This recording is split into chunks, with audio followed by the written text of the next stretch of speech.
Good morning, ladies and gentlemen. Protocol officers, can you form participants to kindly make their way into the conference hall? We are just about to start. Colleagues, if you can inform our colleagues in the hallway to kindly make their way in the conference hall. Protocol officers, can you kindly alert the colleagues that we are about to start, please? Thank you so much for your help. All right. Good morning, everybody. Today is the fourth and last day, the final day of the forum. If my recollection is correct, I think today is the last day, sure. So thank you everybody for being here. We are about to start. Because today is the last day, we will try as much as possible again to improve time efficiency. I think yesterday we did better in terms of managing our time, and today we'll try to do much, much better. This morning we will begin with a quick summary of yesterday, and then we will proceed with a section focused on better life. It has another segment on digitalization. And then after that, we will have tea and coffee, and then we will go into breakout sections. And then we have lunch. After that, we'll come back for the closing ceremony.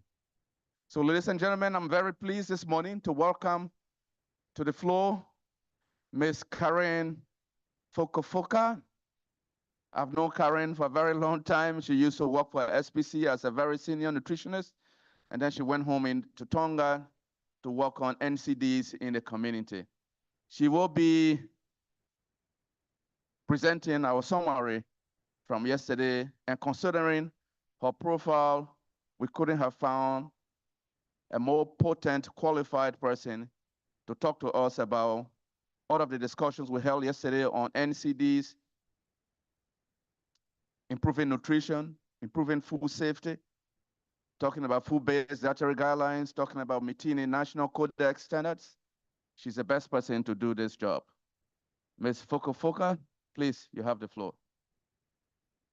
I made a deal with her that she has only 5 minutes.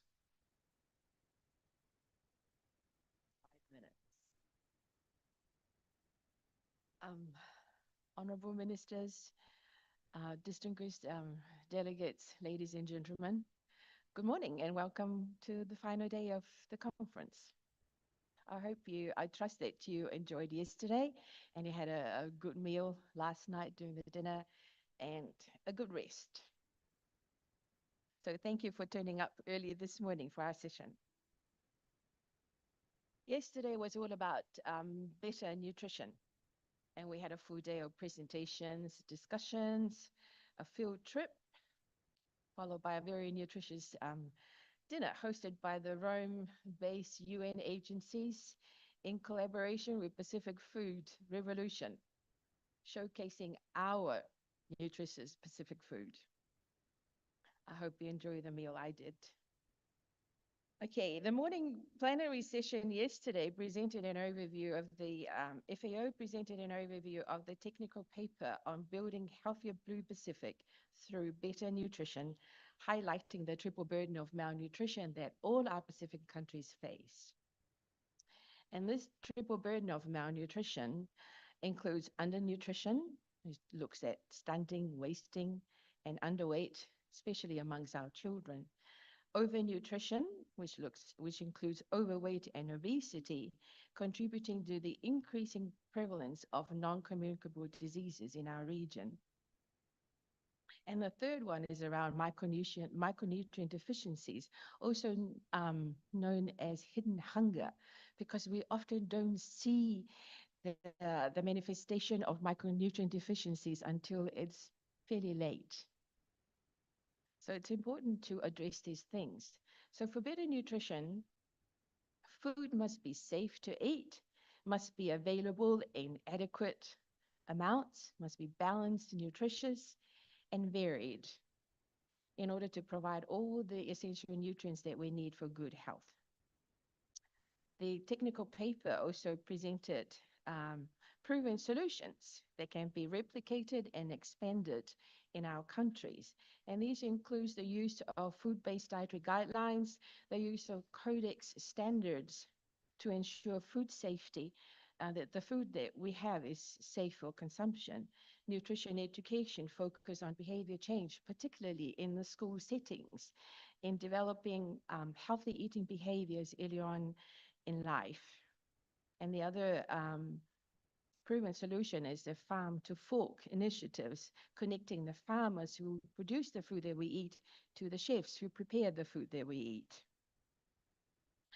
So the next two presentations after the technical paper presentations were from the Honorable Ministers of Tonga and Fiji, who shared how these solutions are being implemented in their respective countries with support from FAO and other development partners. The Ministry of Health from Tonga shared the experience of how Tonga is implementing the Tonga Guidelines for Healthy Living, which was endorsed by the government in 2022 as the national guidelines for Tonga. And this aimed at not only addressing diet, but also the other risk factors for NCDs, recognizing the fact that NCDs is a national health priority in Tonga. So the guidelines, it's called the Healthy Guidelines, Guidelines for Healthy Living in Tonga, and it addresses issues around unhealthy diet, physical inactivity, tobacco smoking, excessive consumption of alcohol, as well as well-being and mental health. Unhealthy diet play a big part in the development of NCDs. So about 5 or 6 of these guideline statements were for addressing unhealthy diet. The Honorable Minister from Fiji shared Fiji's work on food safety and the use of codex standards to ensure food is safe for consumption of the local public. The Honorable Minister emphasized the importance of having a political will and leadership to drive these actions and highlighted the collaborations of key ministries working together to ensure the availability of safe food for their people. He noted the work of the Fiji Consumer Council, advocating for the rights of consumers, safe food. He also noted the work of the food industry, the government working with the food industry to ensure minimum food standard requirements are complied with for both the domestic and international markets, which highlighted, I guess, the key functions of Codex, and that is to ensure food safety and to facilitate fair trade. Also, during that session were presentations from UNICEF and the Government of Australia, emphasizing their continued support for SIDS to implement, replicate, and expand these recommended proven solutions in SIDS. One of the recommendations included monitoring and documenting progress and the importance of data to inform decision-making processes, which leads us on to the second plenary session in the morning. And this session focused on enhancing timely access to quality data and statistics for sustainable development in Pacific SIDS, focusing on data gaps, and revolved around the challenges, the strategies, and some proven solutions related to data collection, management, and production of statistics. We need the numbers to support the narrative and to support the demonstration of efforts that we are doing in the Pacific. In the past decade, SIDS have made significant strides in statistical capacity strengthening. However, substantial challenges remain in meeting the growing demand for timely and quality data to inform decision-making. The technical background showcased existing solutions in data collection tools and methods that we can use to help bridge the data gaps, taking into account the diversity and specificities of Pacific Island statistical systems. It focused on solutions like surveys and census. The Honorable representative from the Cook Islands and Vanuatu shared their experience in this area. Cook Islands shared about how they are combining the agricultural census into an integrated monitoring, agricultural monitoring system, She also shared that despite the challenges of infrequency and inconsistencies of data collection, they are committed to addressing data gaps, including the use of modern technologies such as drones to help them with their mapping. They acknowledged the support from FAO and requested continued support going forward to make sure that they continue to collect the data that they need.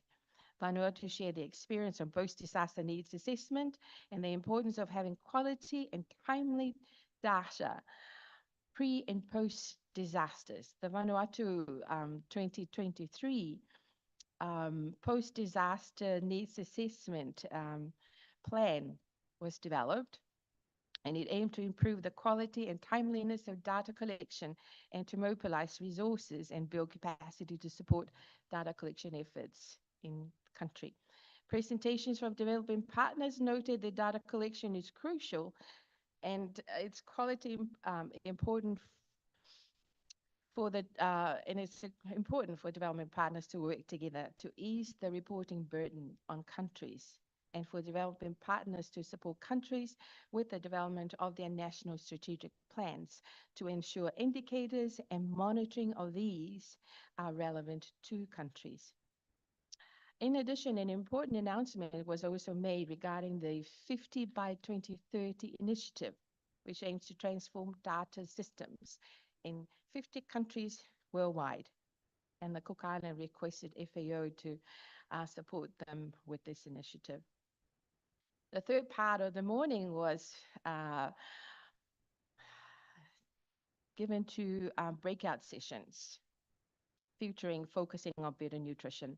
And the sessions focus on innovative approaches to scaling up solutions for better nutrition, homegrown climate-friendly school food provisions, and driving transformational changes through real-world training and research and education, and the costs of analysis and complementary actions towards affordable prices.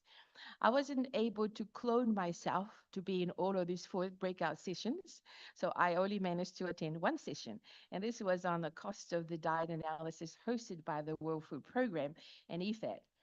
And they presented on their work that they're currently doing in Samoa, on the cost of diet analysis work, and they're hoping to complete this by April 2025, if I'm correct, if I can remember correctly. But I understand, even though I didn't attend all of the sessions, I understand there were rich discussions and, during the other breakout sessions.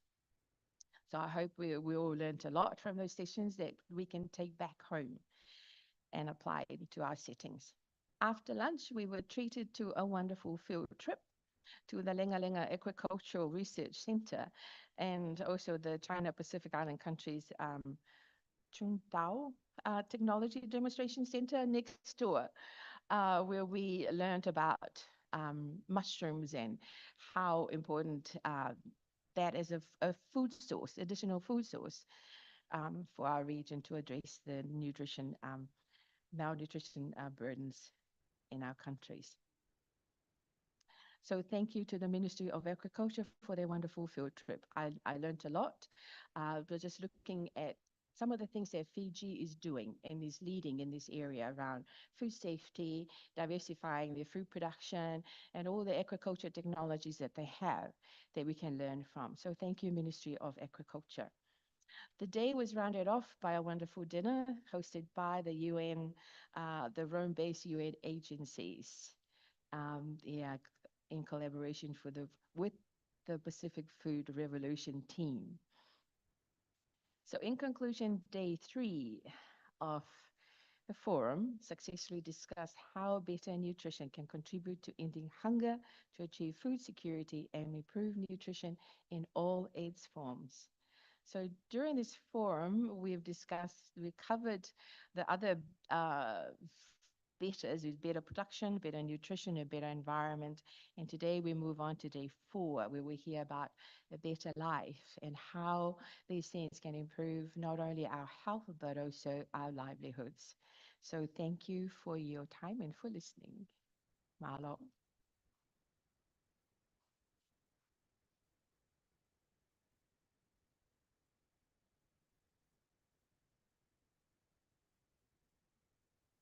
Thank you very much, Karen, for the excellent summary. Ladies and gentlemen, I also just wanted to remind you that this forum is hybrid.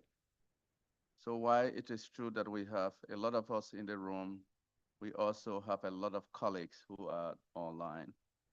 So I wanted to take this time also to acknowledge the presence of our colleagues, some who wake up very early. And I'm asking the IT colleagues to make sure that if you can just show the colleagues who are joining us virtually so that we can know. All right, good. So colleagues online, can I ask you to turn on your cameras so that everybody here can see you to make sure that you are part of this forum? Please turn on your cameras.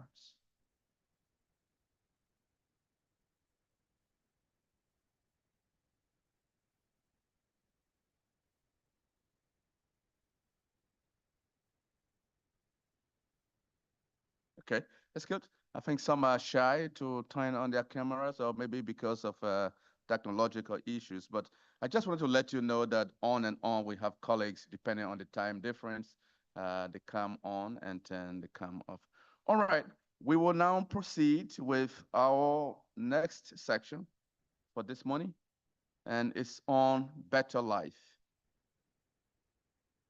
So for that, I would like to invite to the stage the Honorable Molipola Ana Rosa Ale Molio, the Minister of Women, Community and Social Development, Samoa.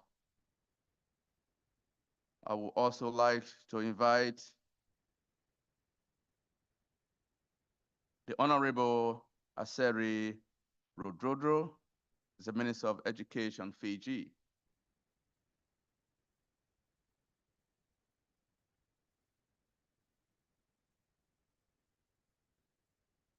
And then I would also like to invite the Honorable Franklin Derek Wasi, the Minister of Agriculture, Livestock, Solomon Islands.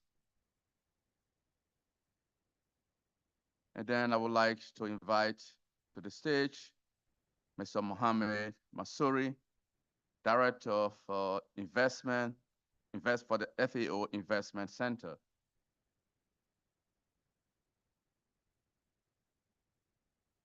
And I would like to also invite Mr. Ashish Narayan, Program Coordinator, ITU Regional Office for the Asia and the Pacific. And lastly, I would like to invite Mr. Ali Akram, Regional Manager for the Pacific for the United Nations Capital Development Fund.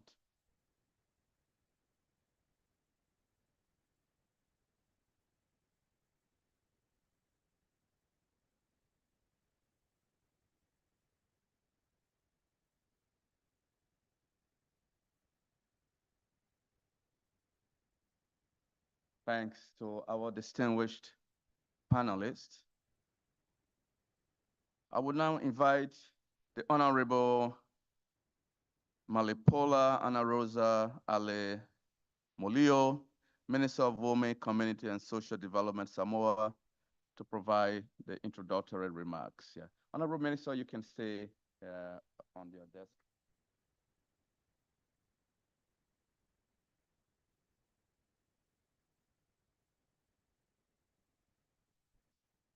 Talo Palava and good morning. As you have seen that I'm not wearing the uniform. After our 2-hour walk yesterday during the site visit and our nutritious mushroom meal, I managed to lose 1 kilo. So I can't fit in my uniform today. So that's my excuse, Joseph.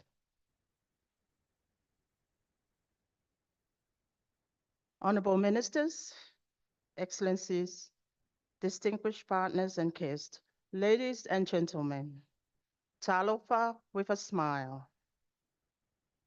The next critical session is building the Blue Pacific continent through a better life. And allow me to begin with a story that has shaped my own commitment to this mission and fuels my vision for a better future for our Blue Pacific.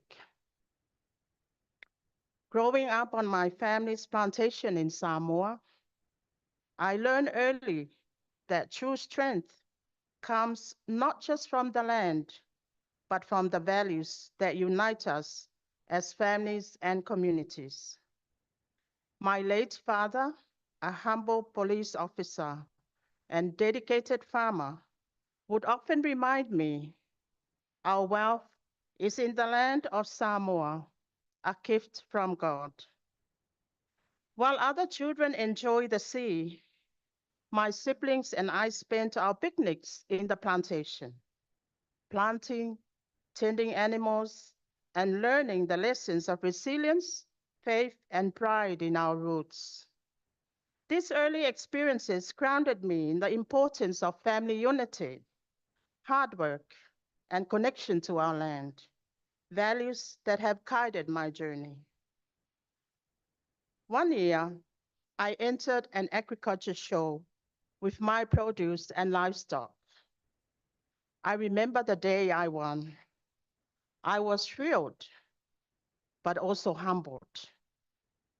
When the Minister of Agriculture at the time saw me at that time, he laughed and commented, "Your hands look too fine to be a farmer's hand." It was a moment that only strengthened my resolve to break stereotypes about women in agriculture. I wanted to show that strength isn't only in the hands, it's in the heart and commitment to the land. As I grew, I saw how these values laid the foundation for the strength and unity of our community. They carried me into a career as a chartered accountant, where I aimed to bring financial stability to our people and deepen my belief in the power of economic empowerment to strengthen family life. Beyond my professional work, I led community projects that honored our culture and empowered our people, especially women. Through initiatives like weaving falamasi, crafting coconut shell products, and creating oils, I saw how our tradition could be transformed into a source of income, preserving our heritage while uplifting our families. These initiatives became symbols of resilience and pride. And as they grew, so did the strength within our village. Witnessing the dedication of women, our weavers of covenants, show me how these mothers nurtured not only their families, but the well-being of our communities. This sense of responsibility, this faith in the potential of our people, eventually called me to serve in Parliament, and later as Samoa's first female Minister of Finance, and now as a Minister for Women, Community, and Social Development. Addressing key issues through solution and community-led strategy. First is the early childhood development and family support.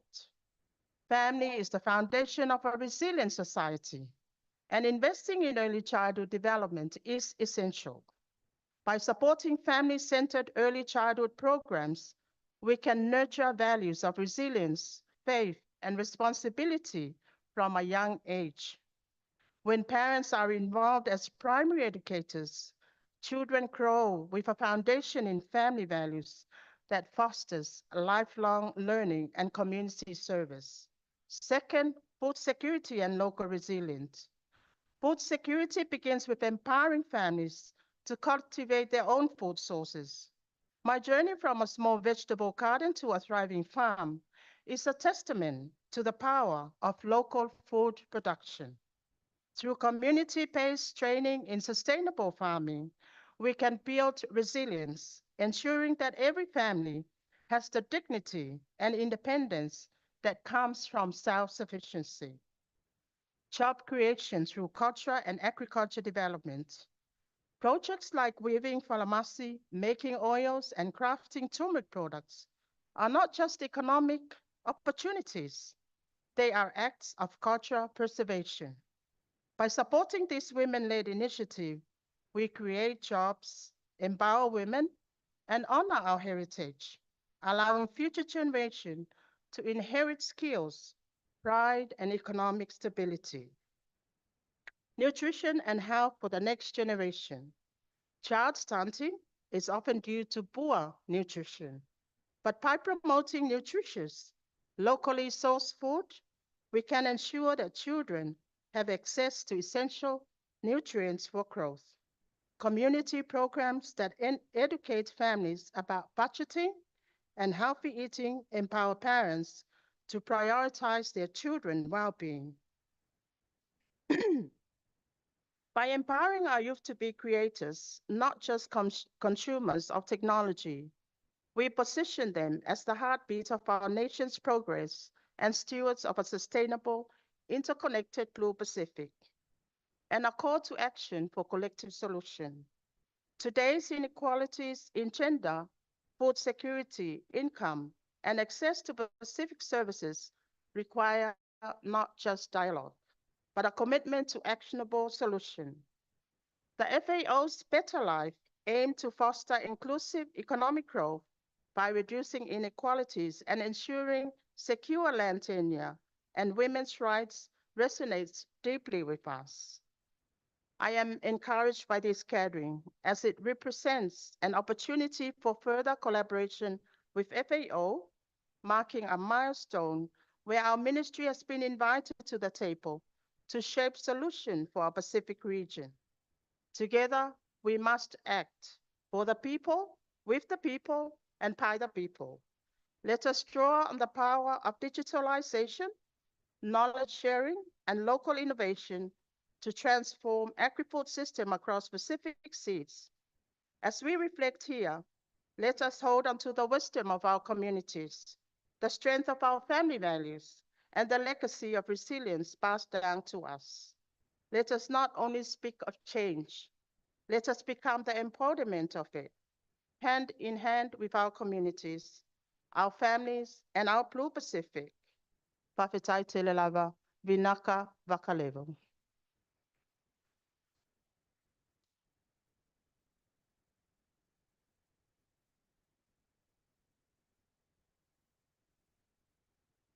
Thank you very much, Honorable Minister, for the excellent remarks.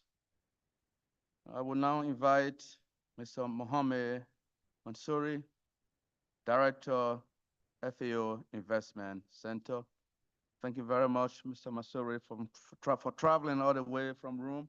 I know the Pacific is very far away, so we are very, very privileged to have many of you here, especially you came along with your team to participate in this forum. So we do appreciate that. Yeah. Now you have the forum, sir, the floor. Thank you very much, Joseph, and thank you, Madam Minister, for your powerful words. I have the privilege to just introduce what we are doing as FAO together with our member countries in the region with regards to the better life work of FAO. So this is the last better after better production, better environments, better nutrition, and better life. So it's the most beautiful of all of them because it is actually integrates everything for all of us to have a good life and a better life. So I will just walk you through with some key concepts and ideas, and then follow up on the conversation. So the can I have the yes?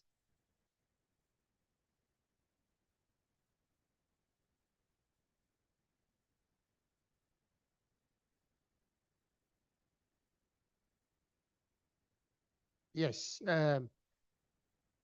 So the better life includes in our strategic vision in FAO 6 strategic programs that we call priority program areas, which are gender equality and rural women's empowerment, inclusive rural transformation, agriculture and food emergencies, resilient agri-food systems, the hand-in-hand that you were exposed to the first day, and the scaling up investments. And I had the privilege to present to you this regional investment program.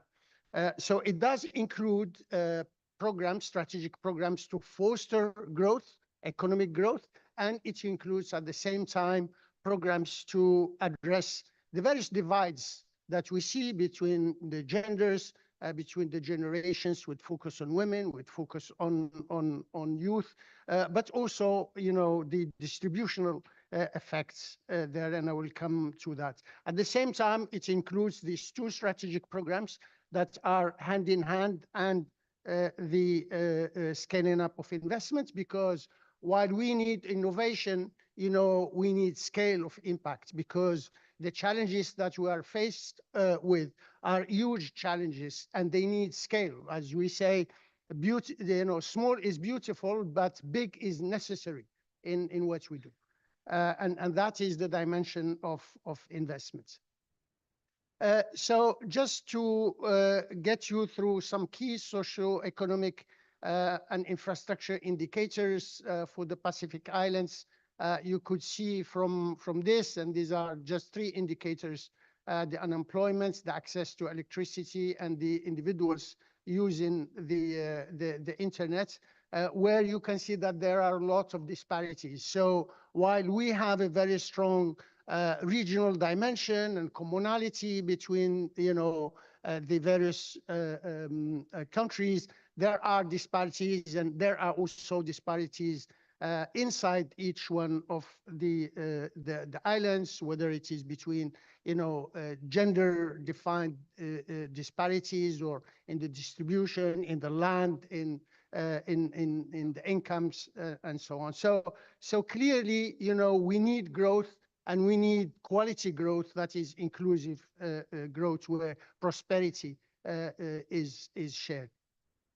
So these are some of the successful approaches taken by FAO in the region in order to address, this situation. One is strengthening the agricultural data system, and my colleague Jose yesterday spoke about, how to address the data gaps, the e-agriculture strategies, the gender transformative approaches, the disaster resilience example in Tonga, and then youth employment through school gardens and other means. I would add to that what we presented the first day, which is the investment-related programs for this country, for this region, with the hand-in-hand in 5 countries, and with the regional investment program. So in terms of recommendations for action, building capacity for regular data collection and integrate statistics into policy making. I think this was the subject of, the session of yesterday. Expand the e-agriculture, scale up e-agriculture strategies to increase productivity and sustainability. I think that this is so key today to enhance productivity, but also, to get more connectivity and hence to break the isolation in the island countries, promoting gender equality, implementing gender transformative approaches in all agriculture projects. And maybe here also there is an element of land distribution, of land tenure to be considered. That is a condition for increasing productivity. Enhancing disaster resilience, and this is related to climate resilience, mostly integrating emergency responses with sustainable agriculture practices to build long-term resilience. And finally, empowering the youth. And that is really the generational divide, replicating school garden models across the Pacific, but also promoting more job opportunities for youth. And I think, over the last, days there, we have seen a lot of very entrepreneurial capacity in the region through, the agribusiness competitions and so on. So these are the, major, let's say, entry points. And I hope we will have, very positive conversations on how to move all this agenda forward. I would like to add just, it is not in this last slide, But again, that the investment dimension is very important, and the scale and how we can scale up, whatever good practices, innovations in order to achieve impacts at scale for the region or for the countries. Thank you very much.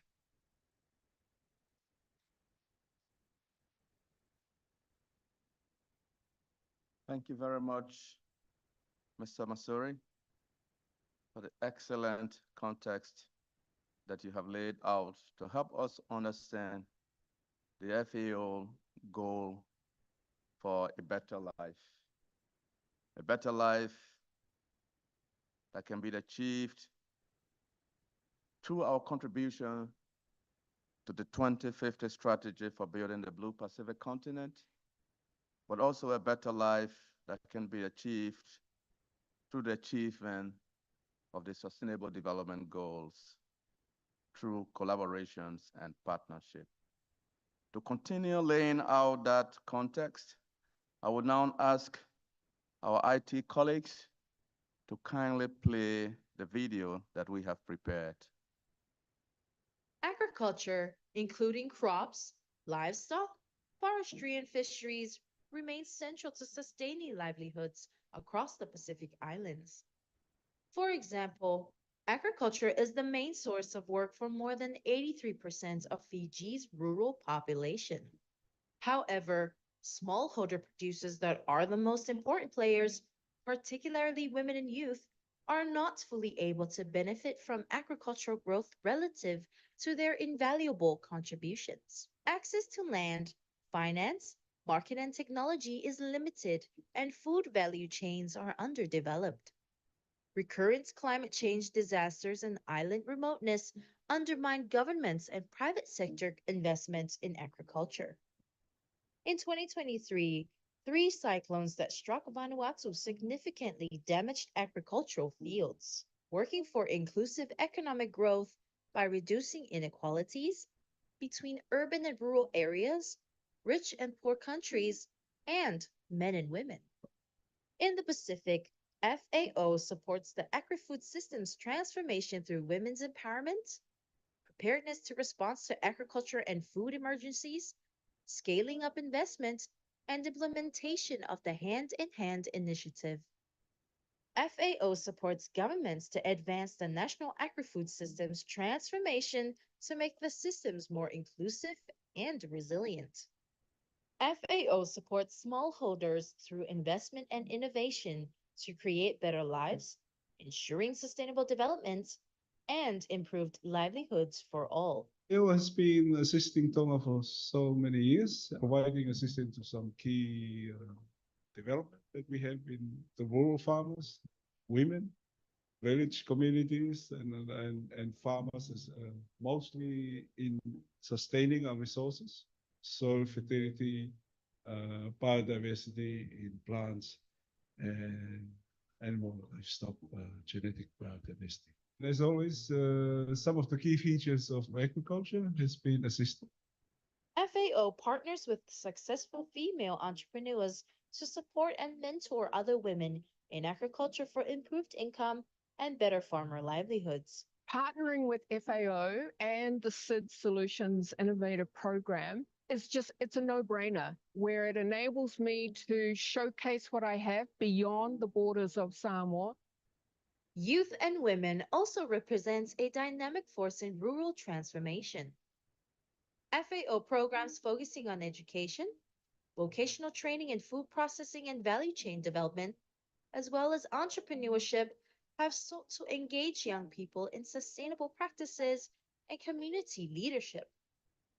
This empowerment not only boosts domestic food production, but also attracts Pacific youth to engage in agriculture sector. Home gardening is a very efficient way of promoting women crops. FAO they provided seedlings for women to grow organic vegetables and so on. When disaster strikes, FAO is also helping governments to analyze the immediate impacts, develop response plans, and execute actions for recovery. After a volcanic eruption and tsunami in Tonga in 2022, FAO helped to re-establish livelihoods for 3,000 agricultural households. Following cyclones in Vanuatu in 2023, FAO helped smallholder farmers by delivering equipment, tools, seeds, and animal feed. FAO also supports building the capacities of national statistical offices to provide compelling evidence for development planning and decision making. Be confident to say that the Ministry of Agriculture and Waterways in Fiji is now a model in the Pacific. FAO has prioritized over the years for data. That prioritization is a wise choice to make. An established agricultural statistics system, that is one of the greatest impact it has created. Sustaining livelihoods boosts economies and strengthens individual and community resilience to ensure a better life for all Pacific peoples. This better life is key to achieving the 2050 strategy for building the Blue Pacific continent and the United Nations Sustainable Development Goals.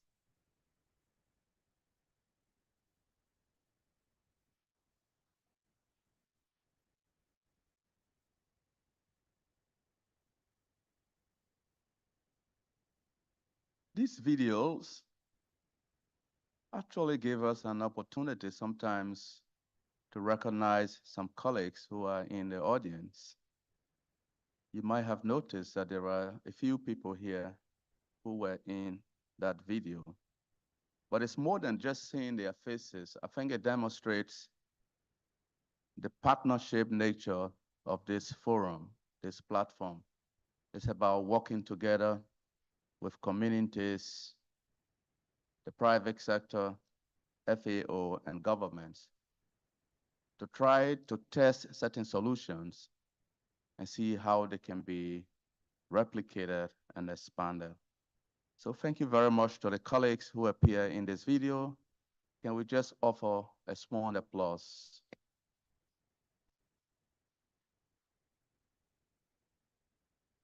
I have been receiving emails from colleagues asking to obtain access to the videos and the technical background papers. And I promise you that the team is working behind the scenes to make sure that all of the materials that I shared here will be made accessible to you.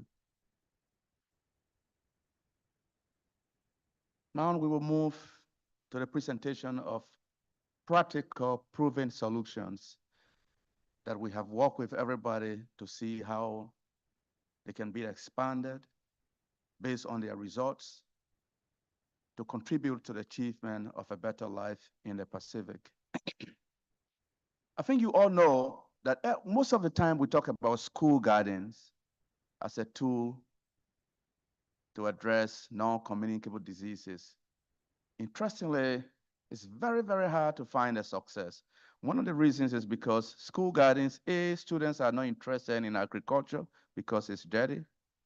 B, because the seeds, when the teachers and students establish a vegetable garden, they consume, they need seeds. So there's no money, and there's always this issue of a lack of sustainability. So we have copied a solution that was funded by Australia, actually. I mentioned this to the Australian delegation. Australia and the FAO work on a partnership in Sri Lanka, whereby they combine nutrition education with digitalization, with entrepreneurship and agricultural education. The entrepreneurship allow the schools, when they harvest the vegetables they sell, they can use the proceeds to reinvest and buy seeds. So in this case, FAO was off the hook and the government was off the hook. By integrating digitalization, the students who were not interested in agriculture, they became enticed because there were digital tools that they could use playing with gadgets. So they forgot that they were dirty in their hands. They became more interested playing with the gadgets. So every day at 11 o'clock, the students ran to the vegetable garden. And then the school used the opportunity to do nutrition education, but also to do agricultural education. We saw this to be a big success, and we copied it from Sri Lanka. And I want to say a big thanks to the government of Fiji. There are 3 ministries that have got together to implement this solution, and it's really working. I will now invite the representative of the Fiji Ministry of Education to kindly share with us this solution. Madam, you have the floor. You can say, yeah.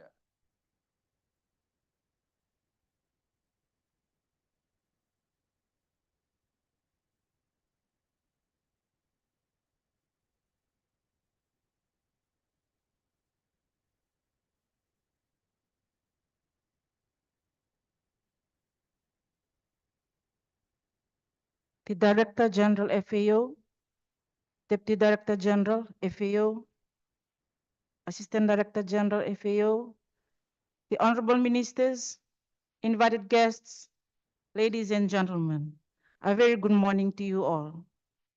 I am honored to be here today to discuss the potential of and digitalization in transforming Fiji's agri-food system. I'm Asiana Roxangiwa, a senior curriculum specialist, agriculture, in the Tibet section of the Ministry of Education. I'm originally from Nambodiwa in the district of Mbru. My mom is from Naisomwa in the district of Tai in the province of Televu as well. So I'm a pure Televu. I'm presenting on behalf of the Minister of Education, who is on official duty in the Yasawa schools. Today, I will be sharing how school gardens, alongside digital tools, are not just educational resources, but also powerful drivers of food security, sustainable agriculture, and healthier lives.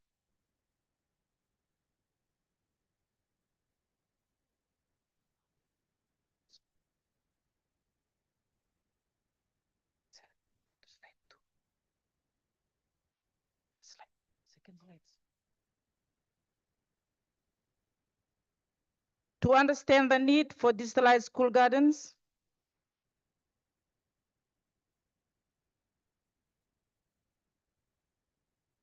let's look at the Fiji's current context. Agriculture is vital, contributing 9.2% of GDP in 2022.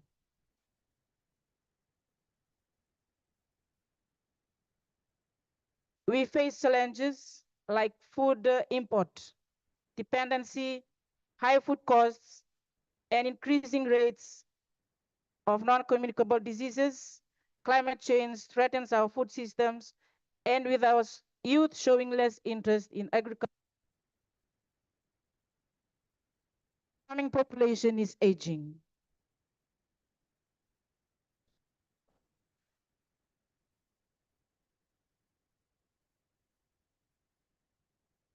Sorry about that. To understand the need for digitalized school gardens, let's look at Fiji's current context. Agriculture is vital, contributing 9.2% of GDP in 2022, but we face challenges like food import dependency, high food costs, and increasing rates of non-communicable diseases. Climate change threatens our food systems, and with our youth showing less interest in agriculture, the farming population is aging. Why school gardens and incorporate digitalization? Why focus on food, school gardens and digitalization? Education is essential in addressing climate change, health, and environmental issues. Schools are ideal for raising awareness and promoting positive behavioral changes from a young age. In Fiji, we have a strong political and administrative foundation supporting school gardens. Gardening is part of the agriculture curriculum in which 20 to 35% of the student populations are taking it in secondary school as an optional subject. Integrating them into primary education can unlock their full potential. Digital tools further empower students to connect local actions with global awareness.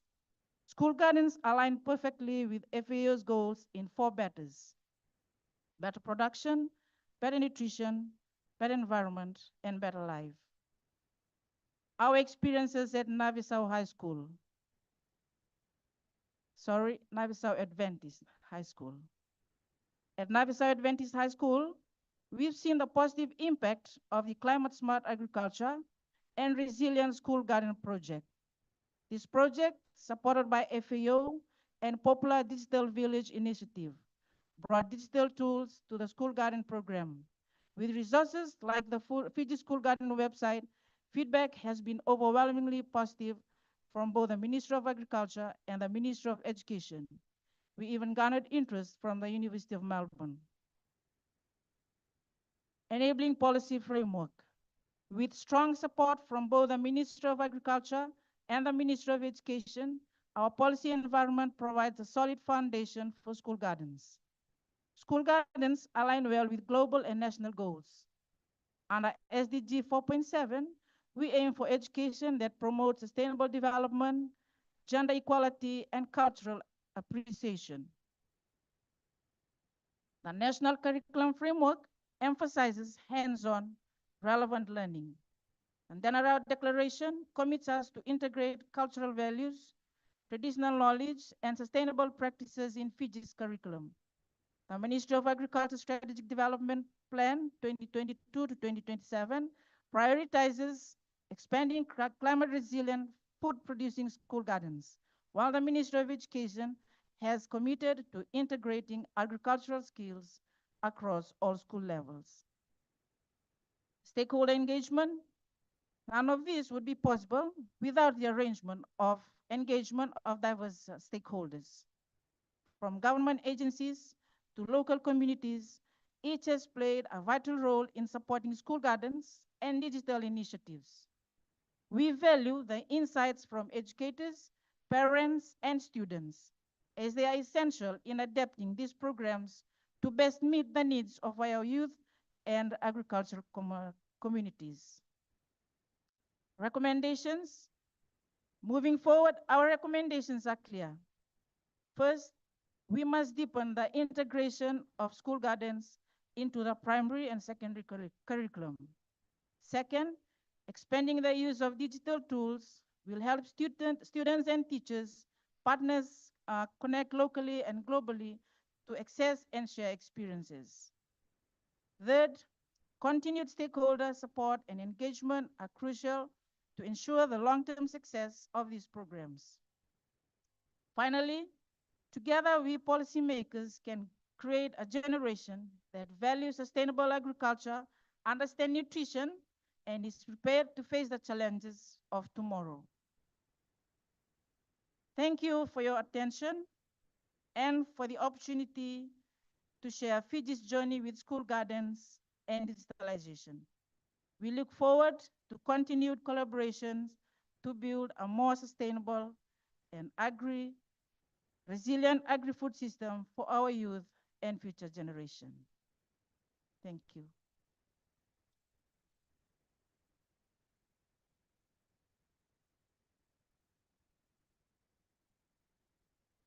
Thank you very much, Madam. I will now invite the Honorable Franklin Derek Wasi, Minister of Agriculture and Livestock, Solomon Islands, to talk about a project that we have worked together. It's a very good solution. It's not only in Solomon Islands, but this is only an example of a partnership also involving ITU in Micronesia, for example, in Palau, in FSM, and in RMI. It's a creation of digital hubs. Honorable Minister, you have the floor.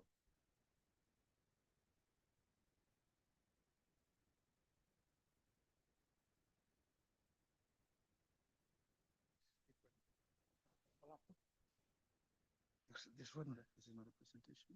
Yeah, it's not. They said that they would play a video.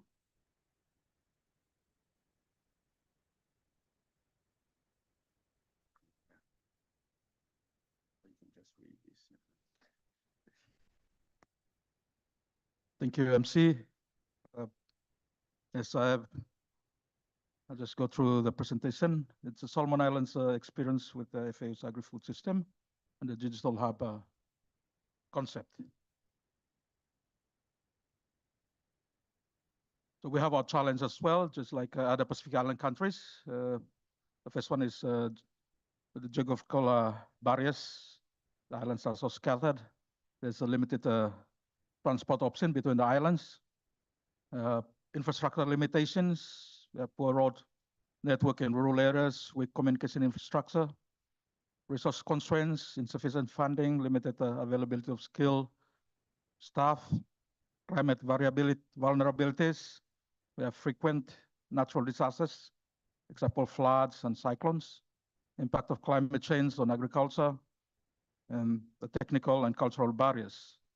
That we have low adoption of modern technologies and resistance to change from the traditional farming practices that we have. In terms of enabling access to technology and resource for isolated communities in Solomon Islands, we now do have digital hubs for remote island communities under the FAO Digital Village Initiative, or DVI for short. In terms of implementation approach, the public government and FAO partnership between the FAO and the Ministry of Agriculture and Livestock. We have needs assessment, locating scouting, innovative sustainability model, and community engagement ownership. As you can see on the photos there, that's one of the hub in Solomon Islands. As solutions provided, we now have set up there in the community in the Malaita province. So as you can see, things are taking shape there for one of the villages close to the headquarters of Malaita. Key benefits on agri-food system, digital hub. It empowers the rural communities and improving rural livelihood through technology. The first one, like you see there, is FAO Digital Hub, bridging the digital divide, enhancing digital skills, fostering economic growth, and multi-stakeholder economic opportunities. Thank you, Vinaka of Tailawa. Thank you.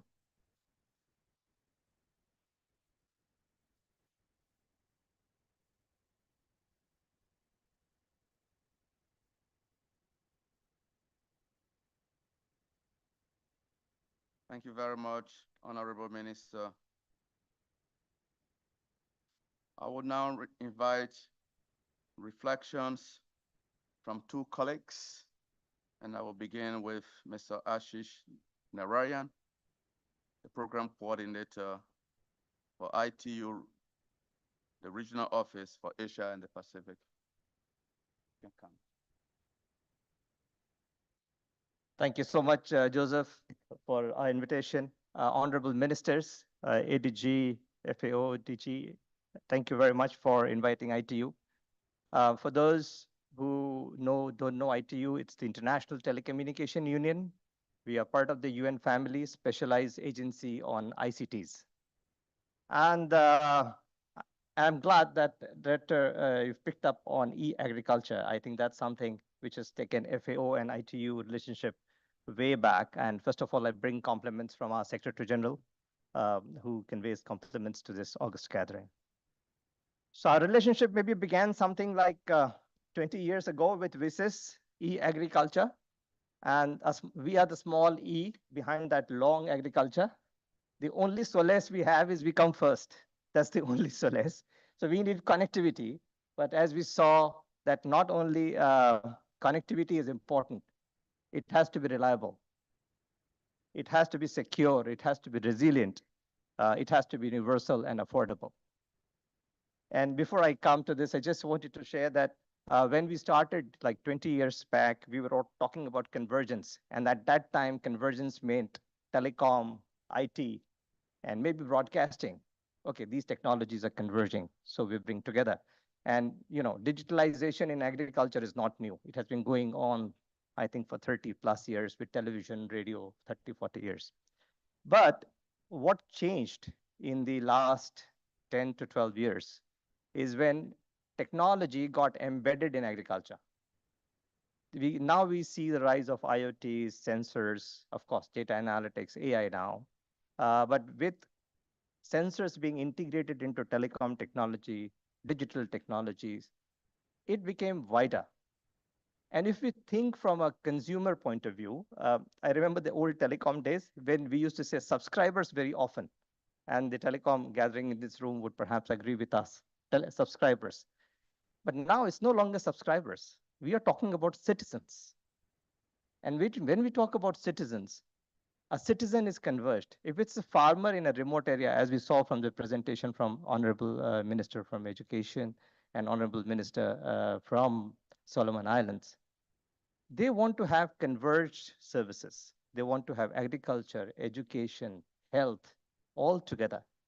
We are seeing this integration, and this panel is an excellent demonstration of that integration. And I think Minister from Samoa already spoke about that how she came up, and digital inclusion is a very, very important element to that. So it's important. And let me now get on to a few of the, what we are seeing is when we are now striving to connect everybody and truly living in the spirit of leaving no one behind, we have to connect the remaining 2.6 billion. But this remaining 2.6 billion is not like the current connected people that we have done.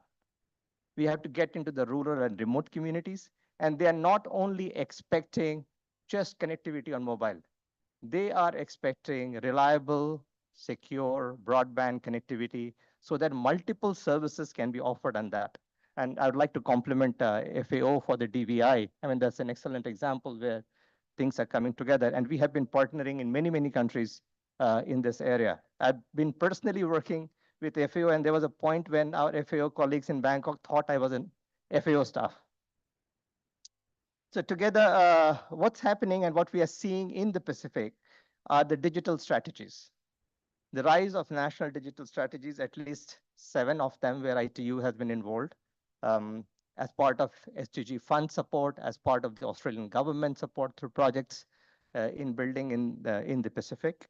And we might see a lot of them, including Fiji, including Solomon Islands. And then once we are the national level strategy is set, we have to see that how can the citizens get benefited at the community level from that. Just like the DVI, and Joseph, thank you for mentioning that, we have got something like Smart Islands, and we try to coordinate and cooperate on that. Another big example, and I think our colleague Ali is here, is EU Street. How do we move from strategy to implementation? And that's, I think, is the core thing we have to focus on. So in 2018-19, FAO and ITU, we worked together on the e-agriculture strategy in PNG. And what we are seeing now is a large EU-funded project, which is led by the FAO. We are part of that together with ILO, UNCDF, and UNDP.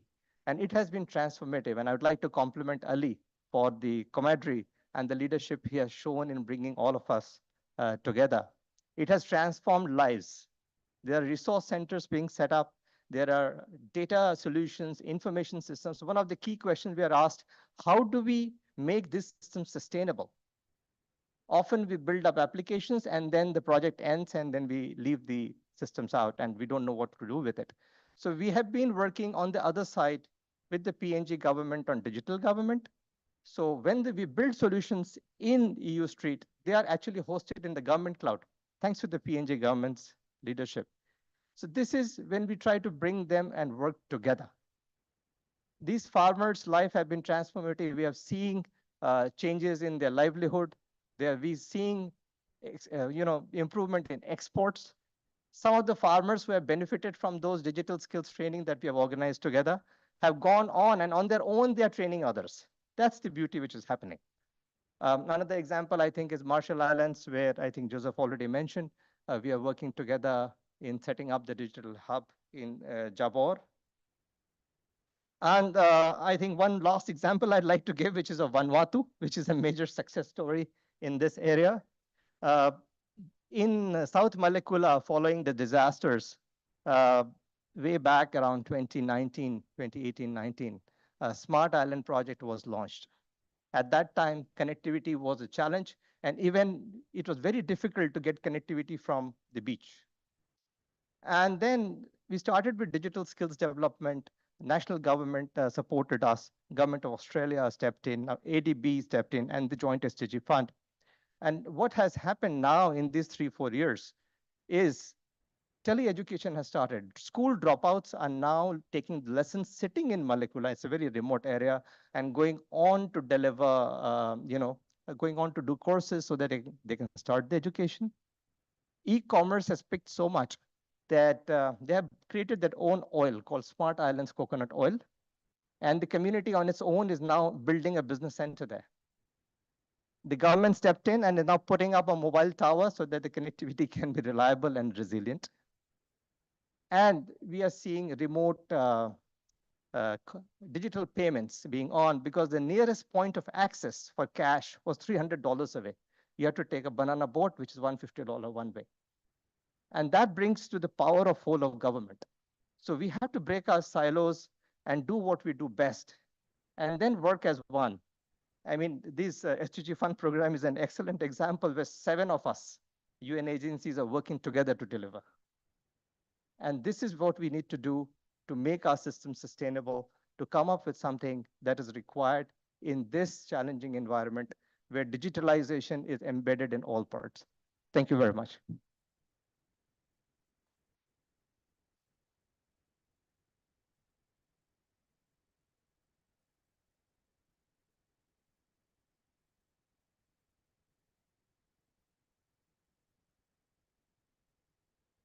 Thank you, Ashish. I will now invite another reflection from Ali Akram, Regional Manager for UN Capital Development Fund, Pacific Island Office.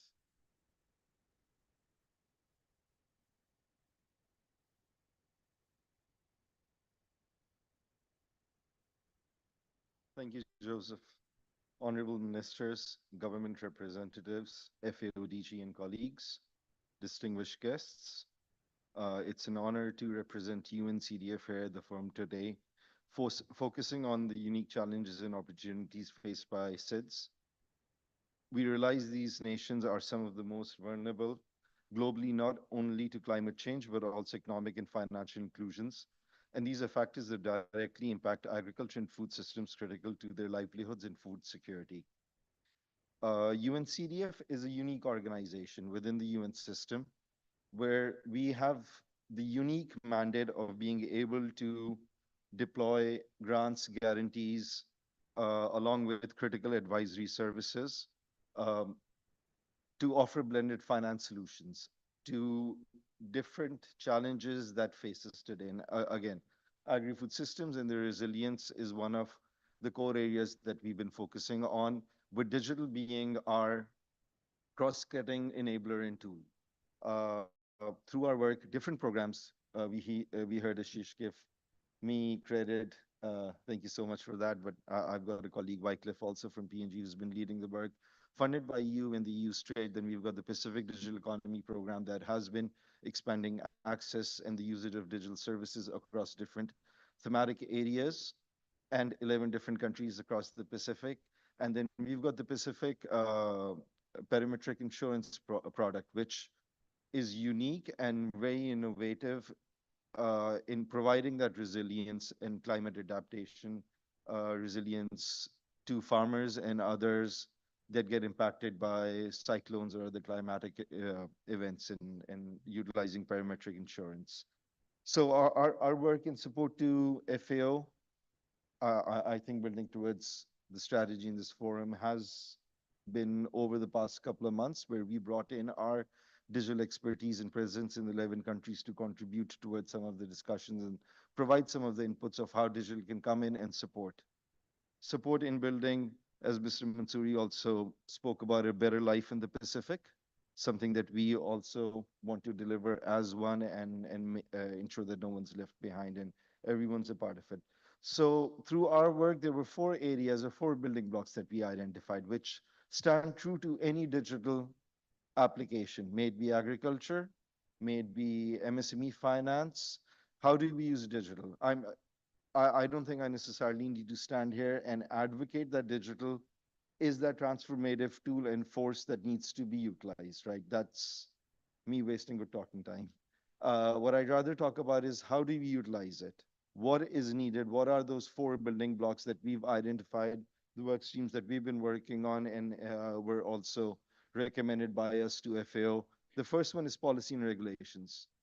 So with an ecosystem approach, we need at the top level for there to be policies and regulations that are conducive, not just for agriculture firms to come up and set up, but also for them to create an enabling environment for innovation, for new financing mechanisms and techniques to come in, for new companies and startups to get registered, allow policies that allow MSMEs to attract financing locally and abroad, and also giving them the space to grow and try new things, perhaps with regulatory sandboxes, perhaps with direct technical support, also working with the central bank in expanding digital and financial literacy. That's also something that we've done a lot, particularly focusing on rural areas with schemes, messaging, mechanisms, channels that they can access easily. The second building block would be on the infrastructure side. Beyond just the roads that we do require, what about cold storage, right? That's something that we repeatedly heard specific to agriculture for farmers. Other tools that value chains require throughout. Rather than me identifying what those are, how do you finance them? That is the challenge. Everyone would know what those are. Where and how do we bring in that investment towards these infrastructure pieces? And perhaps I can come back to that and reflect upon what Mr. Mansouri was also mentioning in his open statements. Innovation. How can we have innovation as a building block, not a byproduct of using digital for different use cases, including agriculture? Accelerators.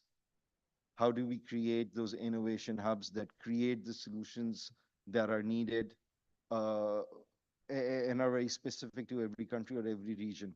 Again, I'll go back to the example of the PCAP or the parametric insurance product, which is an outcome of a regulatory sandbox at the Reserve Bank of Fiji, which now has expanded across 5 countries in the Pacific and expanding globally.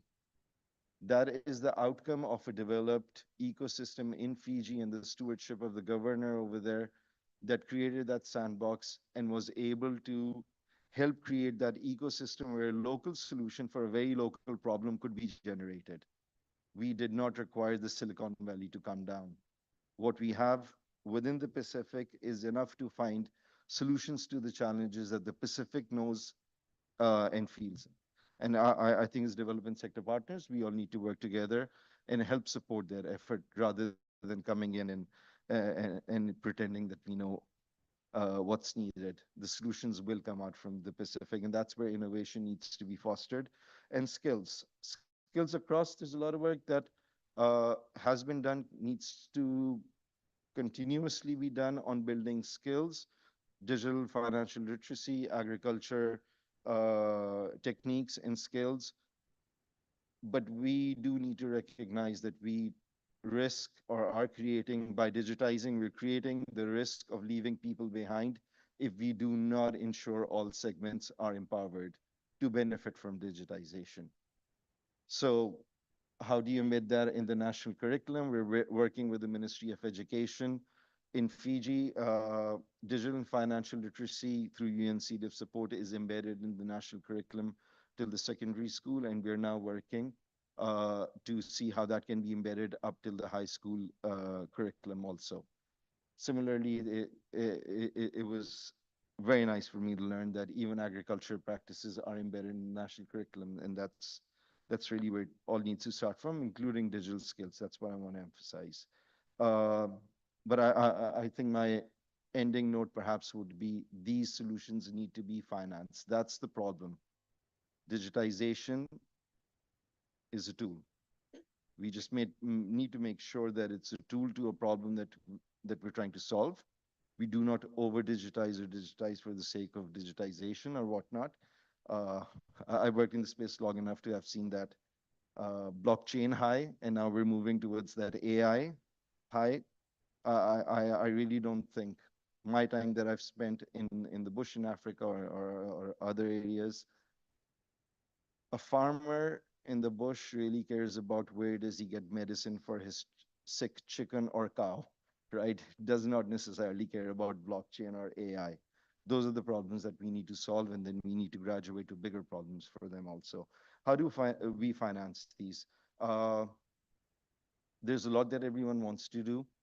How do we create those funds, credit guarantees, first loss mechanisms, concessional loans that allow these great ideas that I'm sure we all would have heard and shared to scale?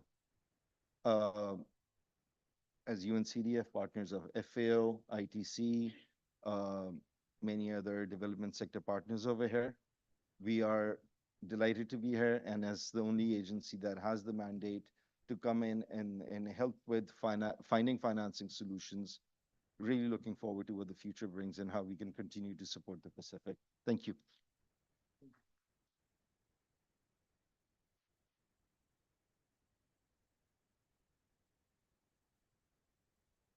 Thank you very much, Ali. This is highly appreciate, very, very good reflection from UN Capital Development Fund. I will now ask Honorable Ali Molio to kindly close this segment of the section. Madam, you have the floor. Thank you very much, Master of Ceremony. Thank you very much to our group of panelists for informative discussion and sharing. I think we are sitting here in our capacity as government leaders, as researchers, as academia, as partners, as ministers, as NGO. But I think we are more than leaders. We are mothers, we are fathers, we are grandmothers, we are grandfathers to our children, to our future generation. And it's good to sit here and deliberate and discuss what will be the better production for our people, what will be the better nutrition for our people, the better environment, and a better life. To wrap up this plenary session, showcasing successful solution for building the Blue Pacific continent through a better life, we heard from FAO how the Better Life work has established a strong foundation for sustainable and inclusive development across Pacific's small island developing states. A better life means gender equality, resilience, access to resources, economic growth, youth and women empowerment. By addressing urgent needs like employment, access to electricity and internet, while promoting long-term resilience, FAO is dedicated to fostering innovative solutions that reduce gender inequalities, empower youth and women, strengthen data systems, and advance e-agriculture while building disaster and climate resilience and promoting sustainable livelihoods. Additionally, FAO will continue to seek partnership with regional stakeholders to expand and strengthen this initiative, furthering its commitment to a better life for the people of the Pacific. In the plenary, we heard about 2 practical solutions which contribute to a better life in the Pacific: transforming the agri-food system in Fiji, school gardens and digitalization, brought to us by the Ministry of Education of Fiji. The digital transformation Solomon Island, presented to us by the Honorable Minister of Agriculture and Livestock. Navesau and Ventis High School.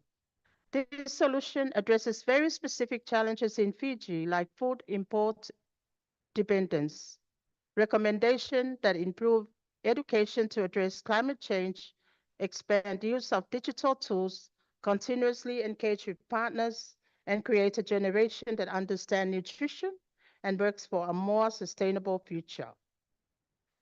The solution presented by the Solomon Island on digital transformation addresses very specific challenges and includes digital hubs for remote island communities. The solution empowers rural communities and should be approached through a close government FAO partnership. During the discussion, we heard from development partners, the International Telecommunication Union, ITU, and the United Nations Capital Development Fund, how they can contribute to the replication and expansion of the presented solution. Papitai, thank you, and Vinaka Bakalev.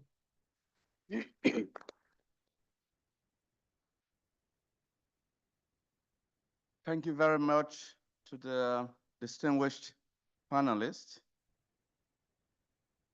I would now ask you to kindly return to your seats.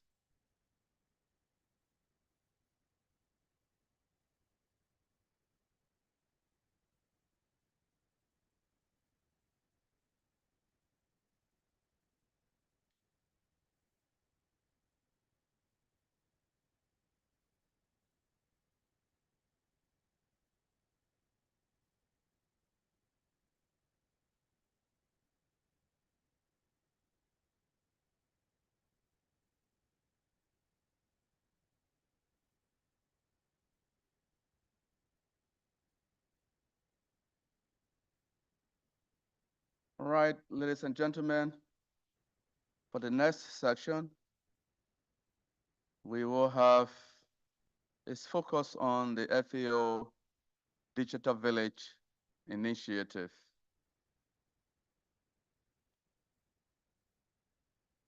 And for now, I will invite to the podium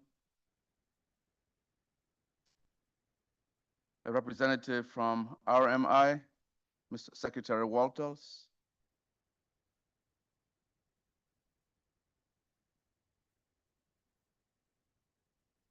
And I will also invite the Director of Agriculture from RMI,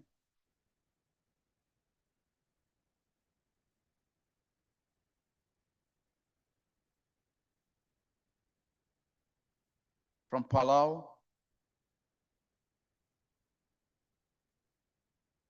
the representative from Palau, RMI, representing the ministers. And then from Solomon Islands, the Honorable Minister, Watsi.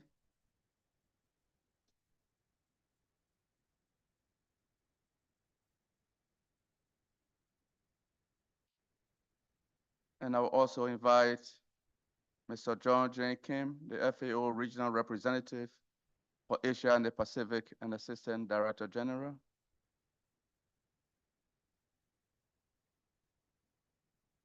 Dr. Tarek Rashid from Civil Lyzogy.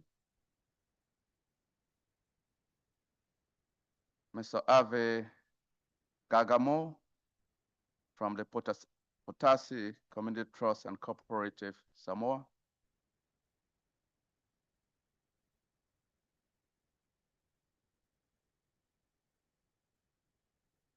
Mr.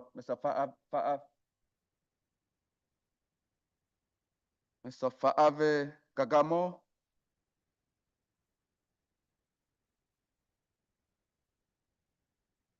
Oh, okay, it's coming.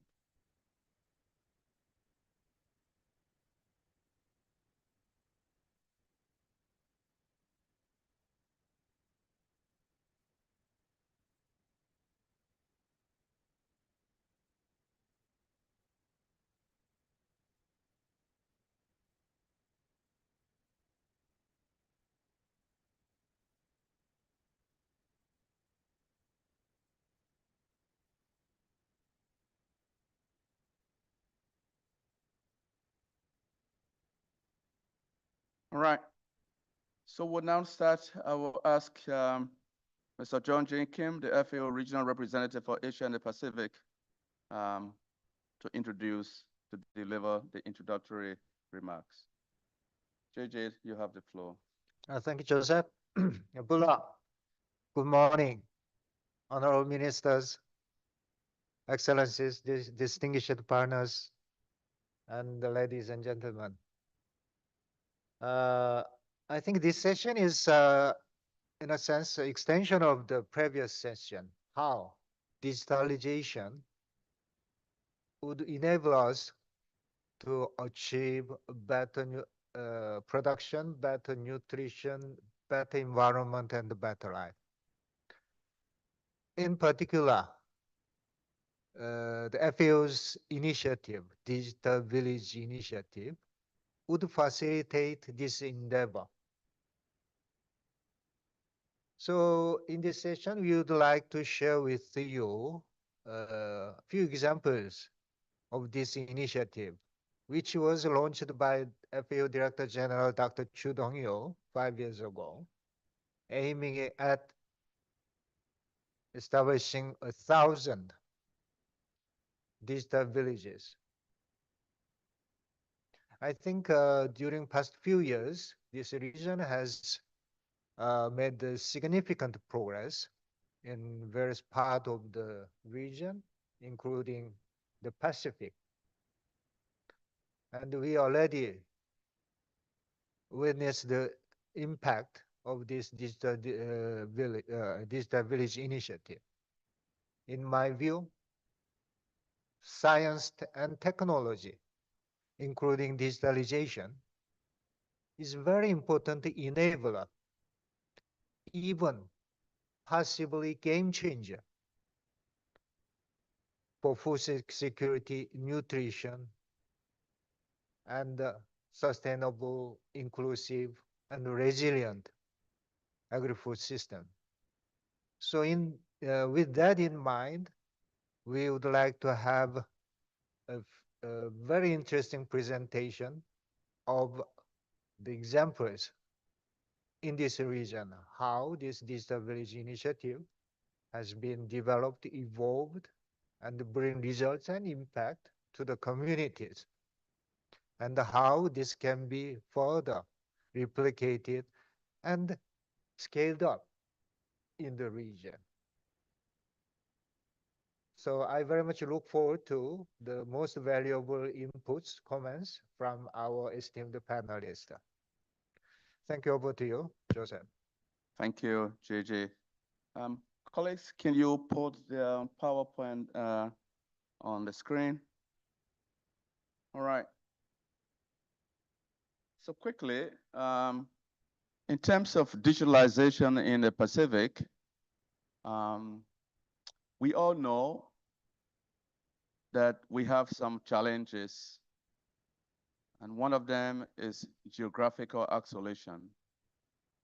The other one is the constant and recurrent impacts of climate change.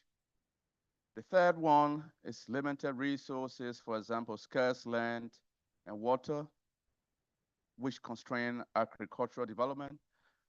And another one is the lack of infrastructure and low level of digital literacy, which all hinder technological adoption.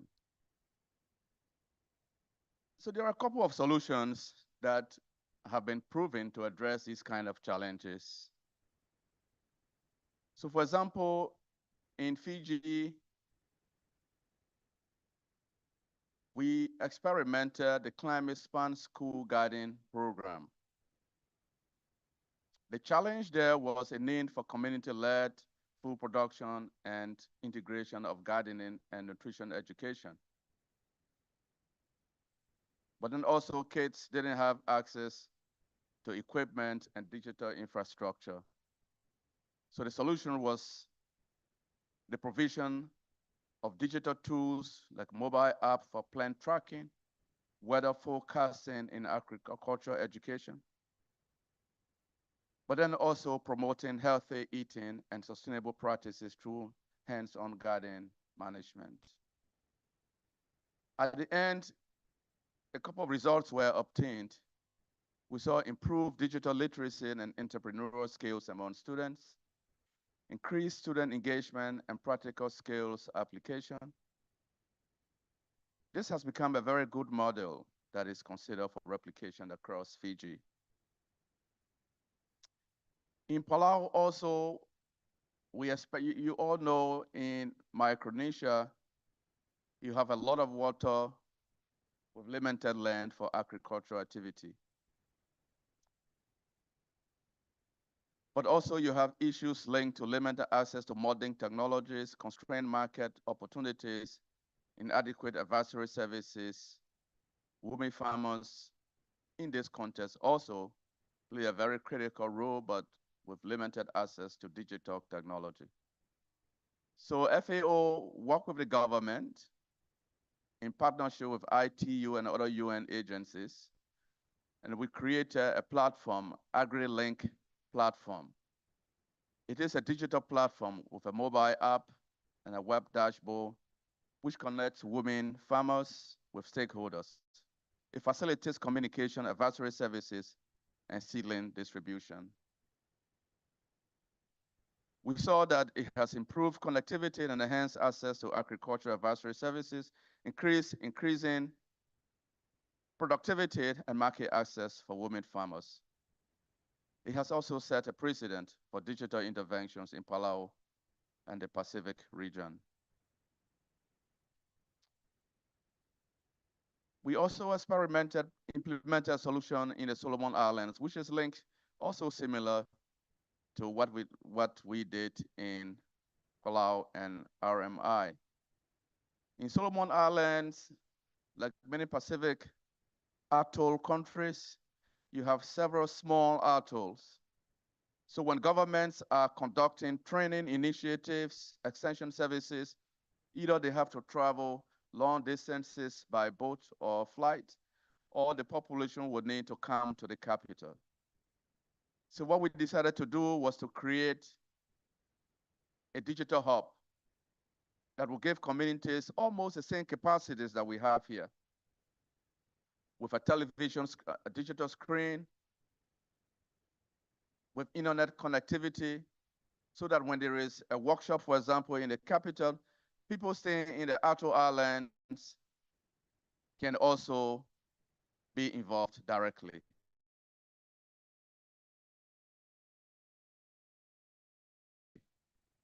We have seen that and fisheries businesses, but also they've been able to stay on the atolls and benefit from health information, for example, nutrition education, but also importantly in terms of access to markets. In Samoa, we also set up a digital hub in partnership with ITU on an island called Manunu. It's an island that is really resource barren. They don't grow crops. They only rely on fisheries. So we work with ITU to try to address some of the problems. And one of the solutions we put in place, particularly as it relates to access to information, was to create a digital hub that can allow the communities to stay on the island if government is conducting training workshops. They don't need to travel. They can stay there, and the government too doesn't need to travel to the islands to benefit from the services. In Marshall Islands, we put in place an e-commerce platform, which is similar to what we've done in Palau as well. It allows communities to have access to information, access to markets, but also in terms of extension services from government. After implementing all of these solutions and profiling them, we believe that there is so much room and potential to have better results, more results, if we replicate and expand these solutions. And we can do this through digital literacy programs, by investing in digital infrastructure, by implementing the village digital service centers in more communities, and by ensuring inclusivity and gender sensitivity. Thank you, ladies and gentlemen.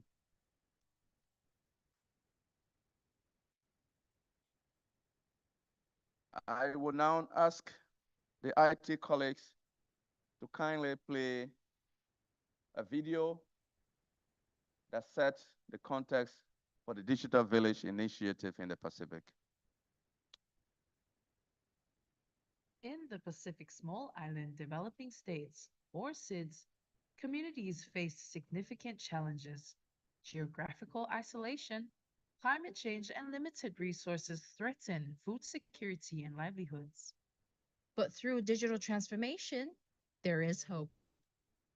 The FAO's Digital Village Initiative collaborates with governments, the International Telecommunications Union, and others to empower Pacific SIDS by integrating digital technologies into agri-food systems, creating resilience and sustainable communities. The ministry has been provided to go into digitalization of the agriculture sector.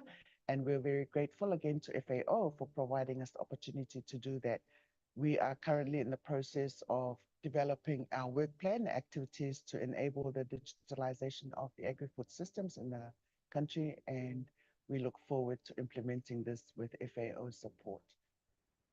Under DVI, FAO collaborates with governments and other partners to develop and implement national e-agriculture strategies and create local platforms to enable access to vital agri-food systems information while strengthening local communities' digital literacy skills. In Fiji, the Climate Smart Agriculture and Resilient School Garden program teaches students to use mobile apps to manage gardens, fostering agricultural skills, and promoting sustainable food systems. Like we have the laptops from FAO now. They provided the network equipment, and the students are really enjoying accessing the internet, doing their research, gathering and collecting information from all over the web, and applying all the knowledge that they gather. We can't just wait to upload all the observations onto the internet as our website, fijischoolgarden.com. In addition to students, the Digital Village Initiative also advances digital literacy to farmers, fishers, and other groups that are traditionally underrepresented in agriculture, such as women. In the Federated States of Micronesia, the Village Digital Service Center provides farmers with digital tools and training to improve productivity and connect with markets, building resilience in local agriculture. In Palau, the DVI AgriLink platform empowers women farmers by offering real-time advisory services and improving resource distribution and market access. This digital innovation transforms agricultural practices.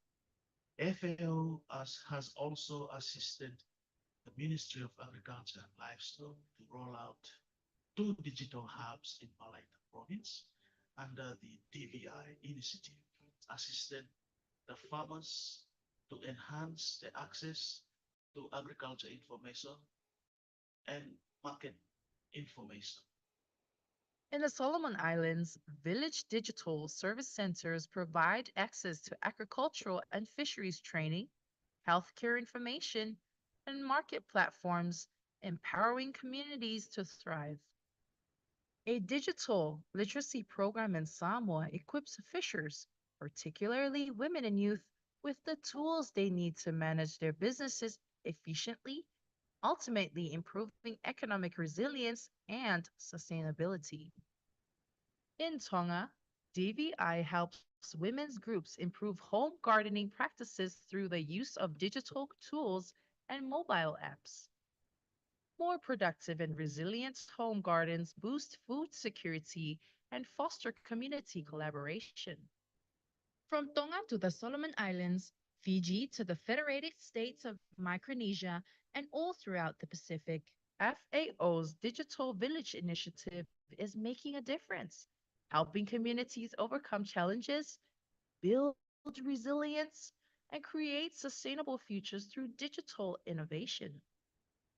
Join us in supporting this vital work and empowering Pacific Island communities.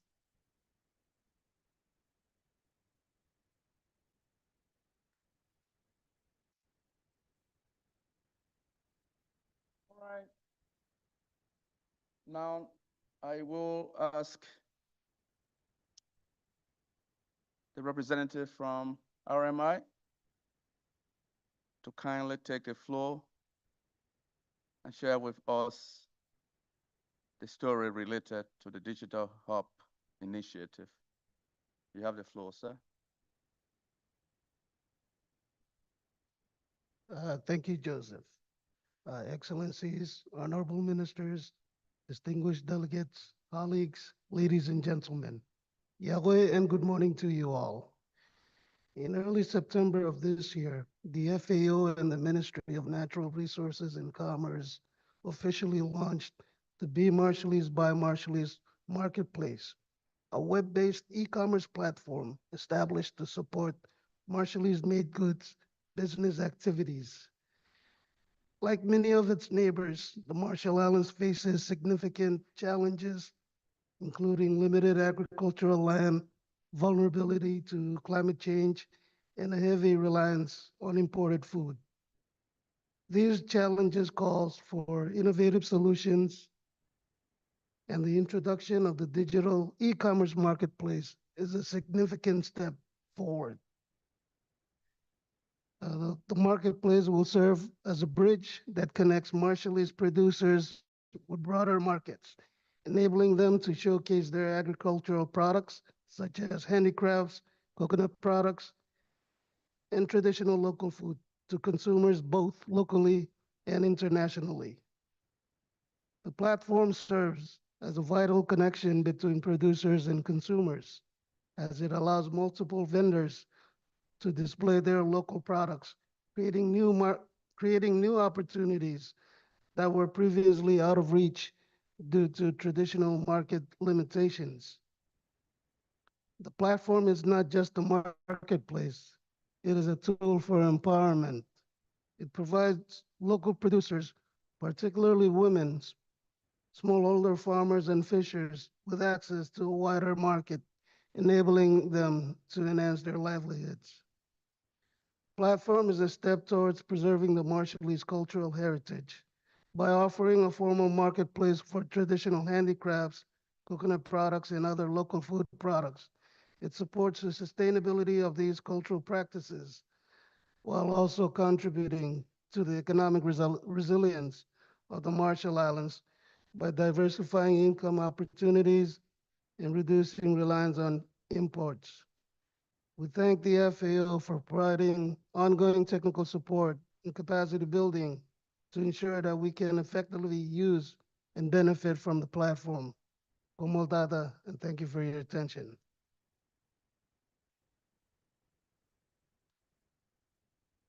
So there is a small video link to the RMI AgriLink. I will just ask the colleagues to play.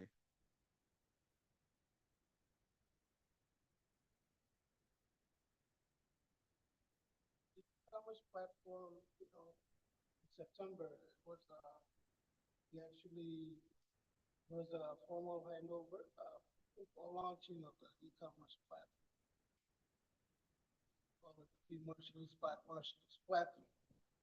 And we believe this is something that will sort of like revolutionize the scope of how our local weavers, artisans, and local farmers, food producers can, alternative ways for them to access, sell their final products, their product, local goods to the consumers domestically as well as globally, to those residing overseas outside the RMI.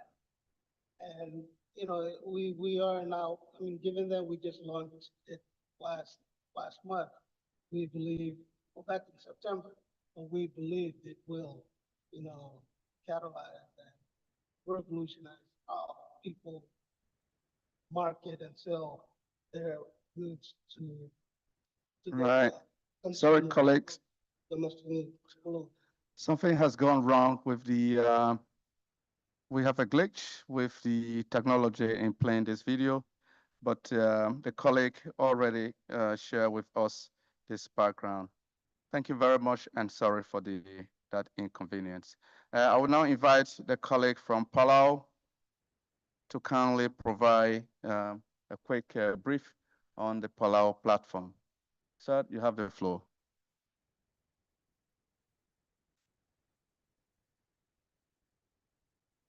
Is it me or the video? Oh, me. Thank you, Nima. Ali and Will Tutau. Ministers, Excellencies, colleagues, ladies and gentlemen. Just take this opportunity to thank FAO for introducing the TBI to Palau to help the farmers, fisher folks, extension officers, and the ministry. And I just want to point some of the takeaways and the impacts that were previously mentioned by the previous clips. This digital initiative will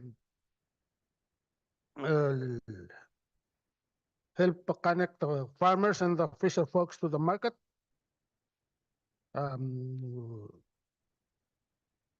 Farmers will learn from each other. So instead of doing a farmer field school, through the digital lens, they will share ideas and learn from each other. They will provide data and database to help extension officers, partner agencies, and ministries to make decisions.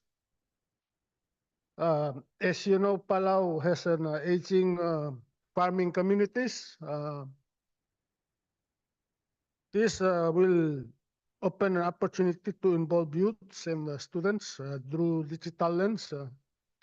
As mentioned, one of our weak areas is record keeping, and through digital lens, the younger generations are very good with technologies. For me, myself, I don't even know some of the features in my phone, and I cannot use it properly. And it also help us prepare through some of the programs, what you call the anticipatory preparedness, where the disaster, cyclone or tsunami is coming on board. We can, through this digital lens, we can share with the farmers how to deal with your crops before the disaster strikes, or share some success stories through this lens. I think that's all from me. Thank you very much. Thank you, sir. I will now ask the Honorable Minister from Solomon Islands to kindly, just quickly, briefly give us your reflection, a little bit of background on the Solomon Islands Digital Hub. Thank you, sir. Thank you, MC. Excellencies, distinguished guests, ladies and gentlemen in this room and watching online. The Digital Village Initiative is really eye-opener for Solomon Islands, especially the rural areas where digital communication is lacking. So with this Digital Village Initiative, would like to thank FAO also having Solomon Islands as one of the first countries to implement this initiative. The village digital service centers in Solomon Islands are really bridging the digital divide by providing the training and access to digital tools for agriculture now, and also fisheries and beyond. So the centers really going to drive economic resilience in rural communities and fostering greater connectivity and opportunities for our youth, as well as the women. So thank you so much, FAO, having Solomon Islands to experience the good things about the DVI. Once again, thank you.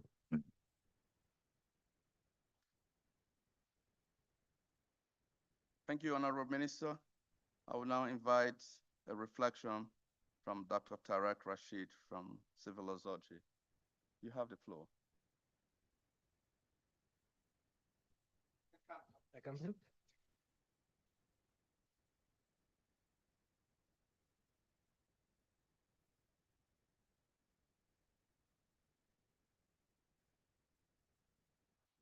Distinguished ministers, distinguished speakers, leadership from the FAO and UN representatives, colleagues, ladies and gentlemen, thank you so much for having us today.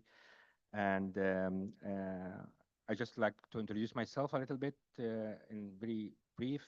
I wear here two hats, one as a developing partner with the FAO. I've been with them since 2021 with the first solution forum, and I have been also engaged in the 2022 and this year, and I see the forum is getting bigger and bigger. So congratulations for the FAO for the amazing work they are doing. I'm also the head of the Geospatial Innovation Lab at Washington College in Maryland, and we are running a research and development unit within the college, enabling this concept of geospatially enabled community where we try to adapt a holistic approach. So following actually Her Excellency's Minister of Women in Samoa today with a story, I'd like to start with a story that I read a few years ago about, it has nothing to do with digital transformation, but it do with, you know, a problem that was faced by the Colombian government a few years ago when they noticed a decline in the leather export to the US, which has been very popular in the past for their leather product for the fashion industry. And as you heard, consulting companies, they went through the supply chain, and every, like, the exporters blame the slaughterhouses blame the farmers. All the way after 3 months, the investigation conclusion was the cows are itchy, and they kind of scratches their head in the fences, and this is impacting the entire economy.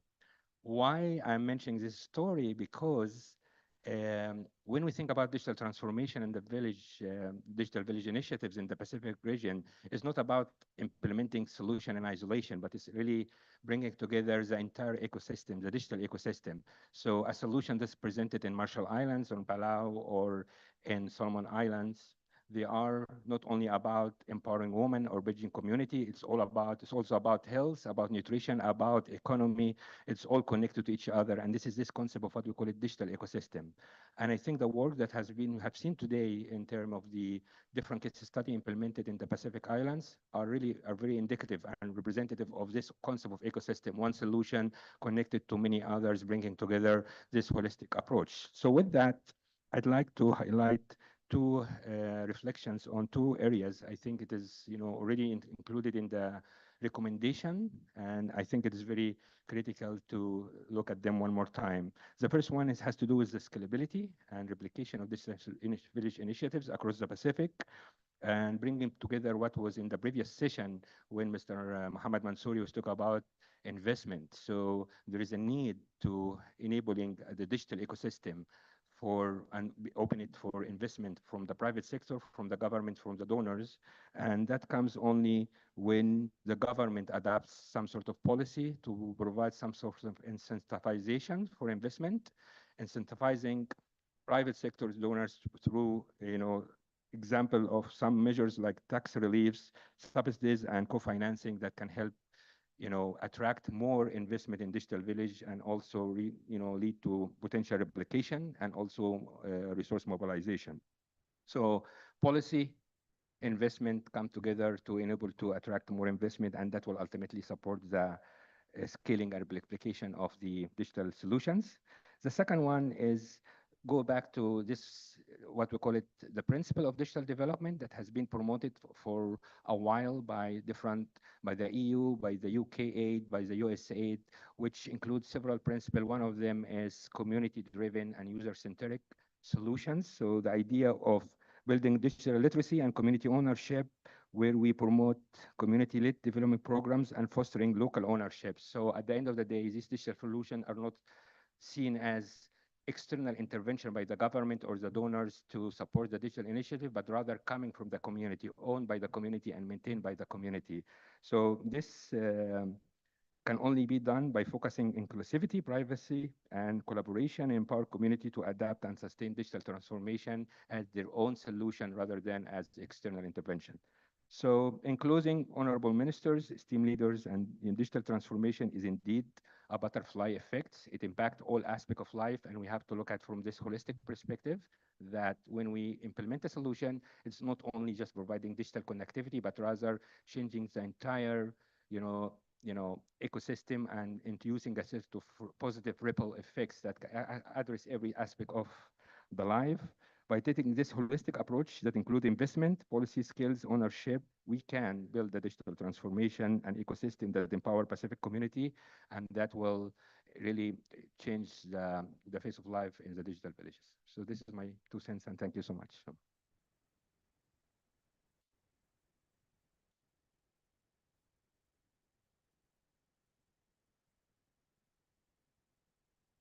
Thank you very much, Tarek. I will now ask Mr. Fa'ave Gagamo to kindly offer some reflections.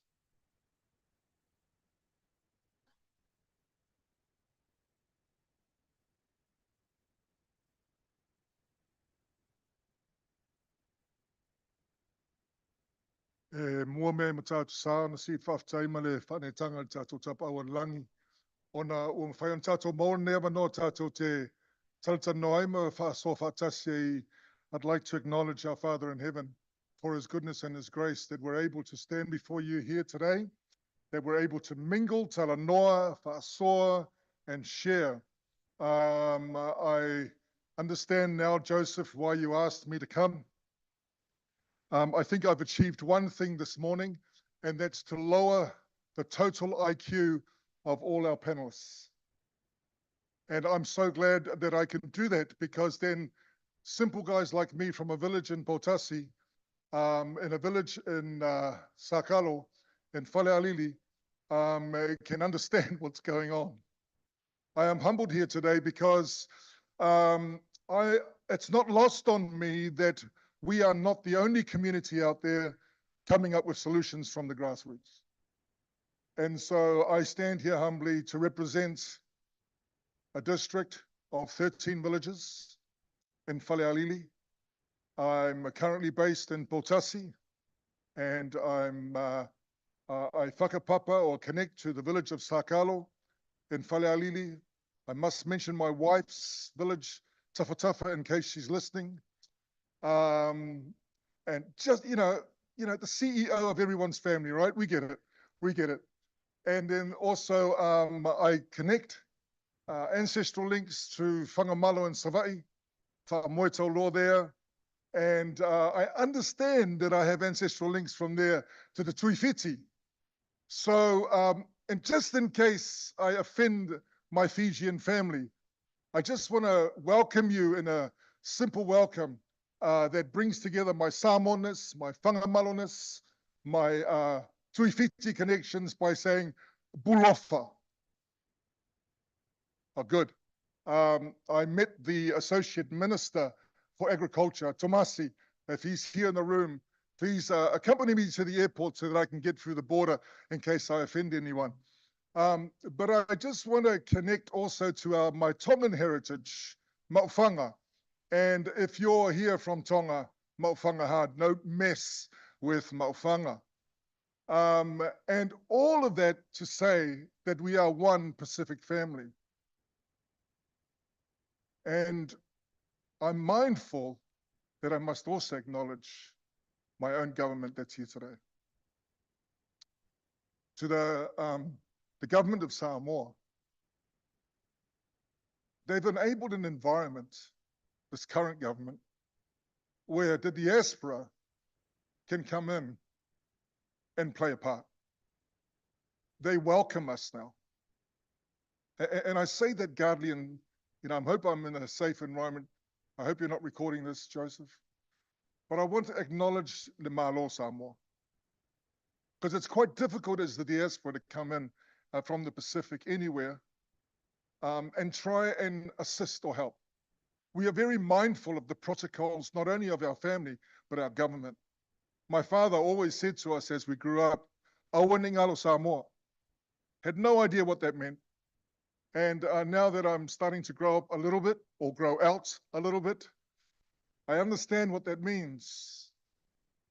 And so when we land in Samoa, as children of Samoa, but born in the diaspora, we just want to help. But Ayele, there's a proverb that reminds us of how we should do that. Fisili mua, fisili muri mai, ya mua mai. And I want to acknowledge the public servants of Samoa for the hard work that they do, and all the public servants here. In fact, I just want to salute you. That's why I wore this suit today, because it got me closer to the armed forces. I've never been in the army, but I thought I'd wear this today, maybe. And then with that, with heartfelt gratitude to all the public servants in the Pacific, thank you. You do a thankless job, and I know that I could never do what you do. I would like to acknowledge the ministers here today from Samoa in particular. And just in case you think I've got a specific bias, it's only because our presentation, our response belongs to these two amazing agencies. It's very providential that they're here today. The Honourable Minister of Women and Communities and Social Development, the Honourable Minister for MSIT, Communication, Information Technology, also whakapapas back to the wonderful district of Whalealili. We thank you for the work that you're doing. You know, in the last 4 days, we heard about the 51 district project. And I love the fact that this particular government is decentralizing and outsourcing and giving the ability to the local communities to actually decide for themselves what's really important. I love the DVI. I had no idea that these things were happening, because with our heads buried in the sand in a village, faced with climate change, faced with the ever-changing environment around us, we have to be agile, flexible, and had no idea these wonderful things are happening. And it's not lost on me that today, I can actually say with hand on heart that we align. That what we're trying to do at the village level actually aligns the government policy. What we're actually doing in the village level actually aligns the intentions of the international community. So I'd like to acknowledge the FAO. Thank you for your invites to attend. I'd like to acknowledge our new partners and friends at ILO, and also all to my new friends here today. I can see Joseph walking up, and so my time is almost up. But I'd like to thank the representatives from America for yielding their time, the next 10 minutes, to me right now. Sorry, guys. Okay. I just love that. So I stand here before you to represent the Paramount Chief Tuatanga Lord Joe Annandale, the Potasi Development Trust, and the Whalealili Seasonal Worker Program. The Whalealili Seasonal Worker Program is touted as the gold standard of seasonal worker programs. There are issues we understand, but we have 20 years of experience in providing solutions. These solutions take on the current problems gained by all our workers going overseas and what to do with their skills when they come back home.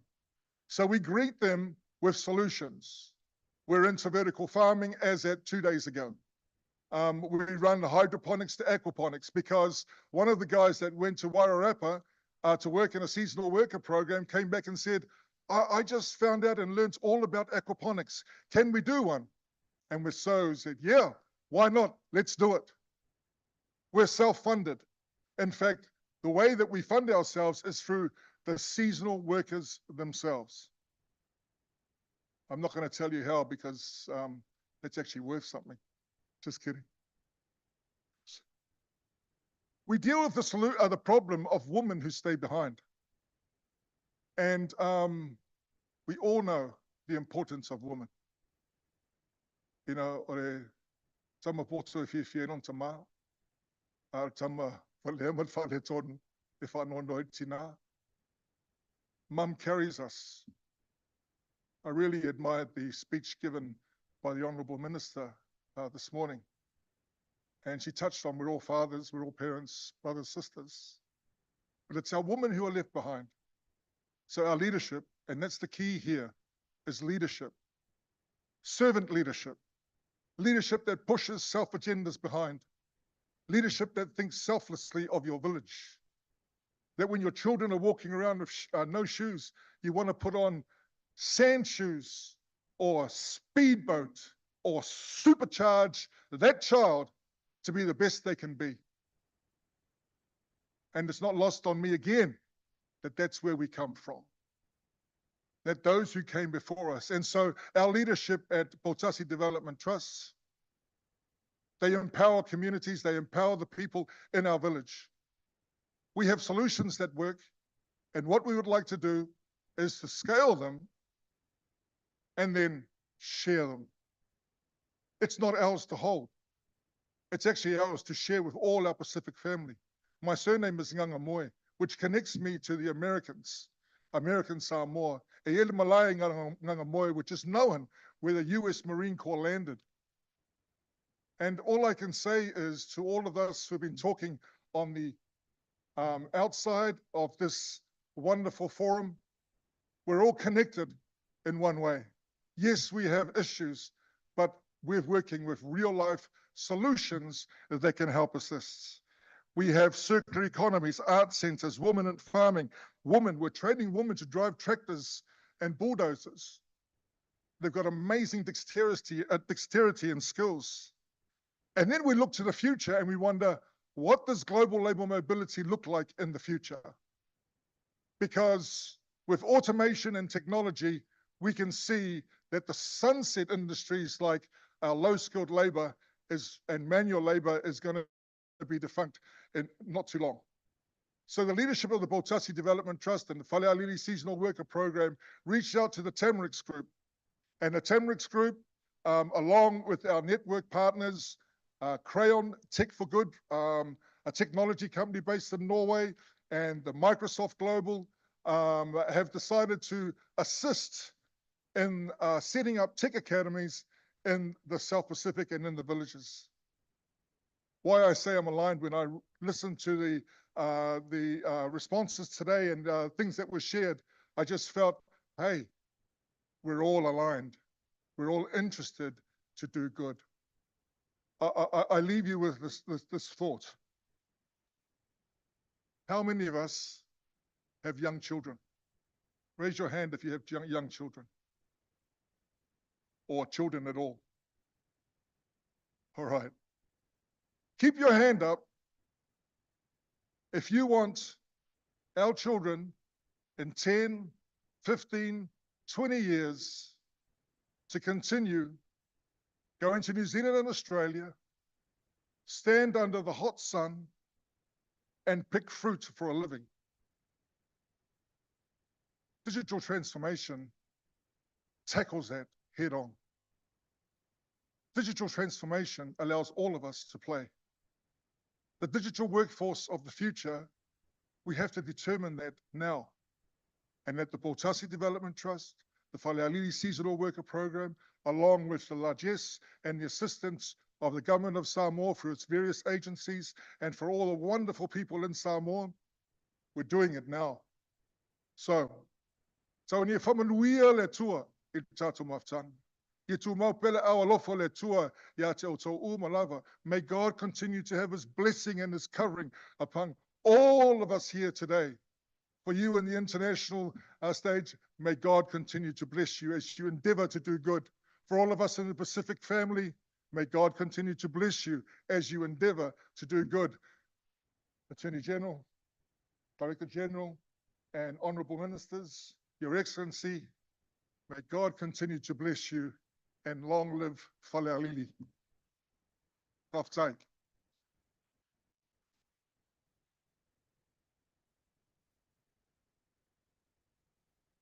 Thanks very much to the community leader from one of the villages in Samoa, working with farmers who go overseas to work. Such a pleasure to have you here and to listen to you. We didn't have time to entertain questions, but we seem to be doing good with the time. So I want to open the floor in case you have questions that can go to the technical experts there. We we can entertain just 2 questions from the floor or reflections.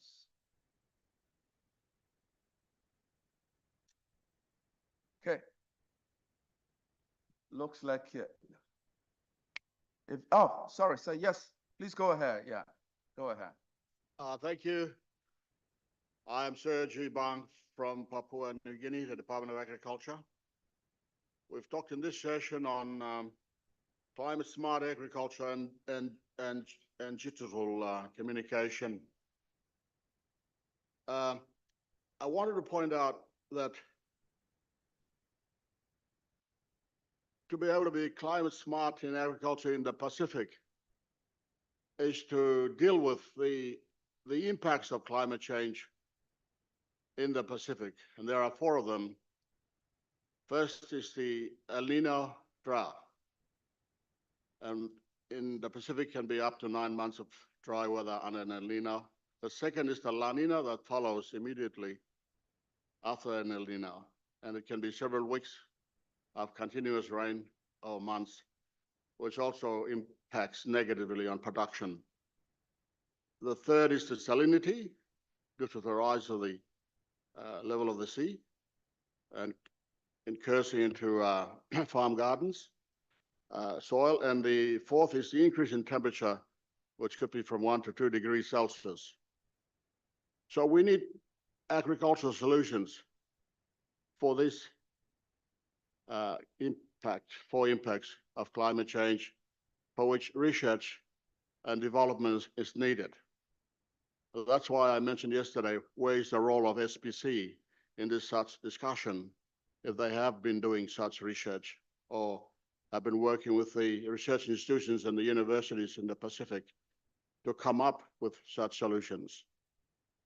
Because we need such agricultural technology, new technology that's necessary to deal with those 4 impacts.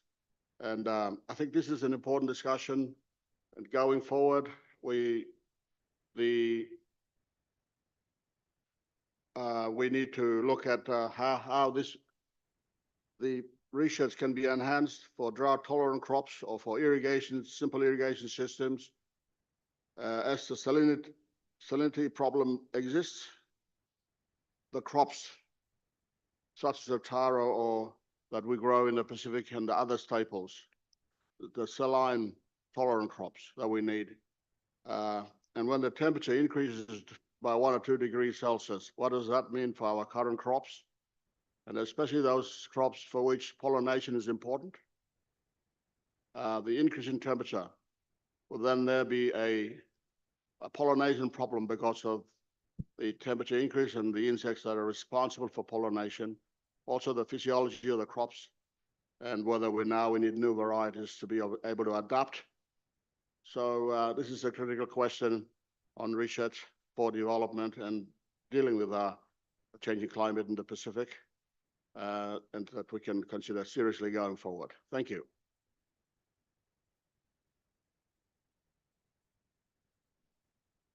Thank you very much, sir. I don't know if there's anybody who want to say something from what the colleague just said. Yes, JJ. Excellency, Honorable Secretary of the Ministry of Agriculture from Papua New Guinea, thank you very much for this very important comments. I fully concur your points that innovation and technology very critical to address the challenges, particularly from the climate change. Various impacts from this climate change, including salination, which is quite acute issue for many countries. In fact, 7 out of 10 most vulnerable countries, most vulnerable to climate change countries in the world are in Asia and the Pacific. And several countries currently experiencing serious damage from desalination, including even Bangladesh and many others. Also, to address those challenges, FAO is closely working with the research institutions and, of course, the governments to develop saline resistance varieties, also irrigation and tailored technologies to address those issues. And those technologies need to be shared and exchanged to have addressed similar challenges in many other countries in the region. So I do appreciate these points, and I would assure you that FAO is available to provide necessary technical assistance to those challenges. Thank you very much for that question.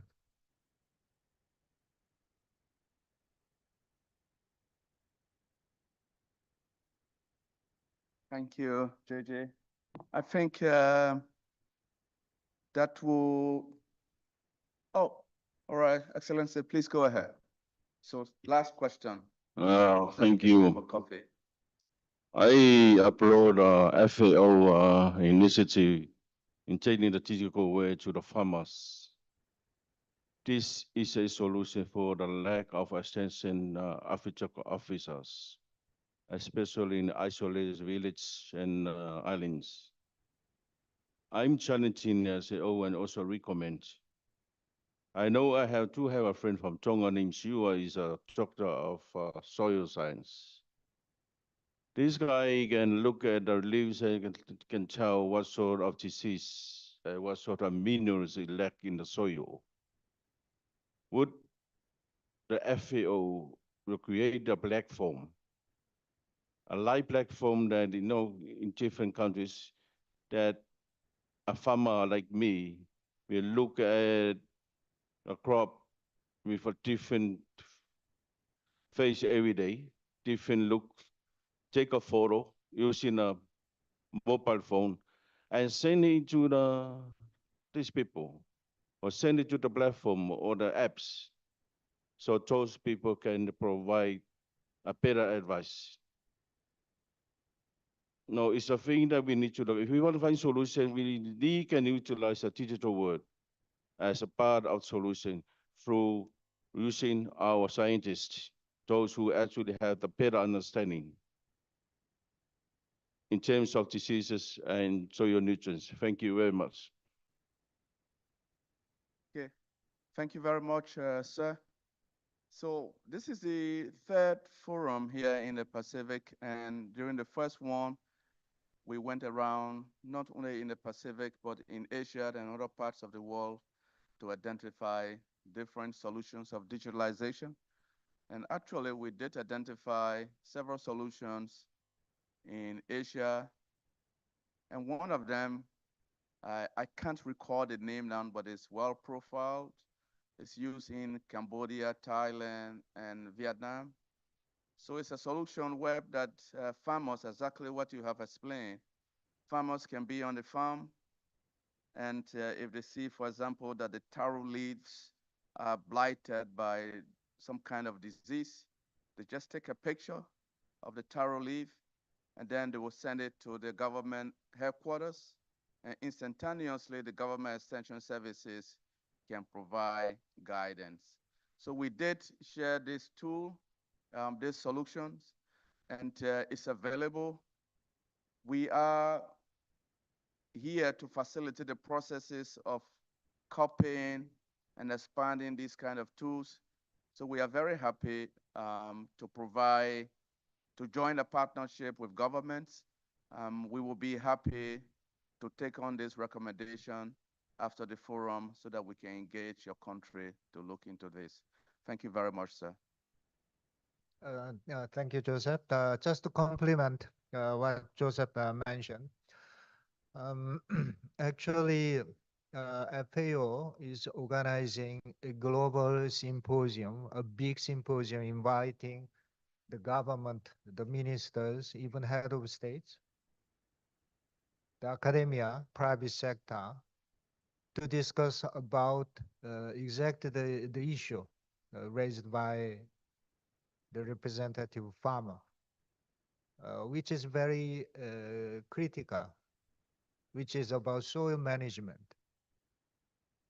So from 9th to 11th, we are having this global international soil and water forum in Bangkok. And we will be focusing those issues. Actually, those issues are very common to many countries. And there are very interesting initiatives launched by the national governments. For example, in Thailand, they have a soil doctor program. And the government provide the kits, portable kits, which they can test the soil sample and provide the prescription to be productive. What exactly, how much we need to put to the soil. So there are various initiatives developed by governments, research institutes for sustainable soil management. And in FAO, in the headquarters, we have a knowledge platform, digital knowledge platform, where thousands of digital knowledges FAO has developed jointly with academia, research institutes, including the solutions for soils. So this is very useful solutions. Perhaps we may start by visiting those knowledge hub to identify suitable solutions. Then if further technical assistance is necessary, perhaps you can approach it through your government to FAO for the technical assistance. So thank you very much for this question and comments. Very useful. All right, I turn over to MC. Joseph, over to you. Thank you, JJ. Actually, I would just like JJ to thank the panelists for this excellent section and to thank the audience. And then after that, I will do a quick announcement for what will happen later. So JJ, thank you. Just a few words to wrap up this important session. First, thank you very much to the esteemed panelists for very useful inputs and comments. Taking this opportunity, I would like to highlight the urgency for the support of the governments and development partners, stakeholders to the digitalization of agriculture. I do hope that this region, the Pacific, is not left behind or lagged behind in digitalization. World is changing so fast. In different parts of the world, for example, artificial intelligence are widely, extensively used for agriculture, farming, for have decision making, for improve productivity.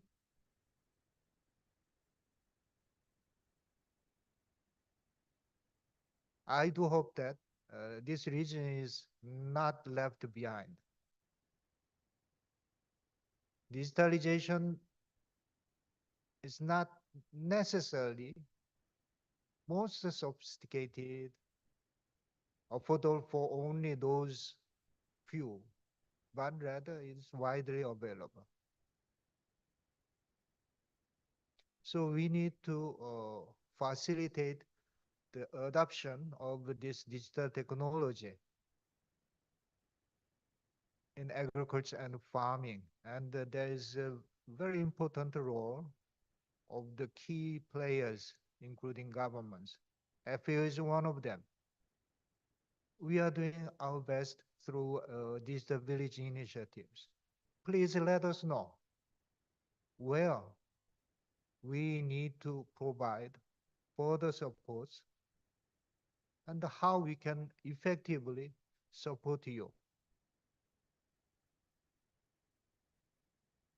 I believe this is very urgent issue for all of us in addressing the climate change, many other changes this region is facing. So once again, I would like to thank you for your special attention to digitalization of agriculture and food. As I mentioned in the introduction, science and technology, very important enabler and possibly game changer. Even indigenous knowledge, which is very rich in this region, can benefit digitalization.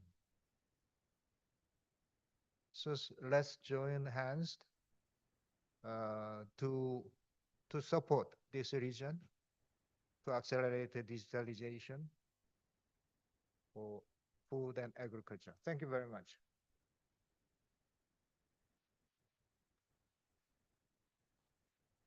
Thank you so much, JJ. And now, distinguished panelists, you can return to your seats.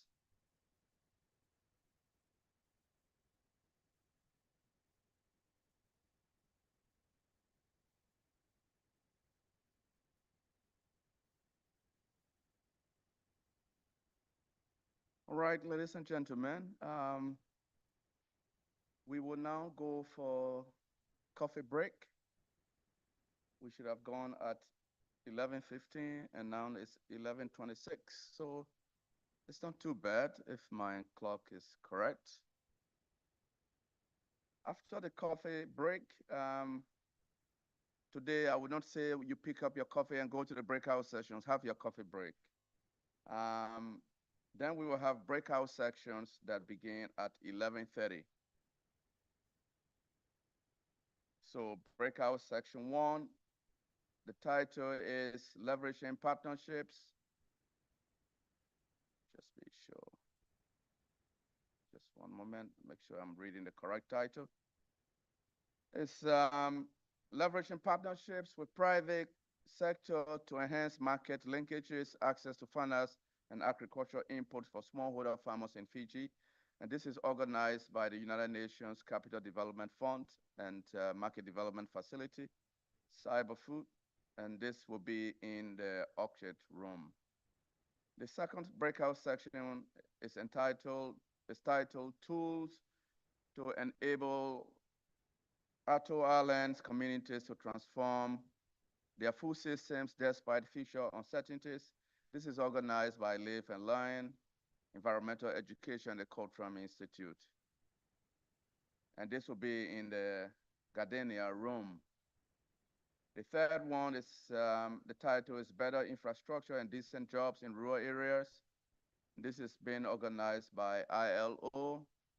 And the fourth one, the title is Harnessing Mobile Technology for Food Security and Nutrition Monitoring. And this is organized by the World Food Program. And they will be in the Fragipani Room.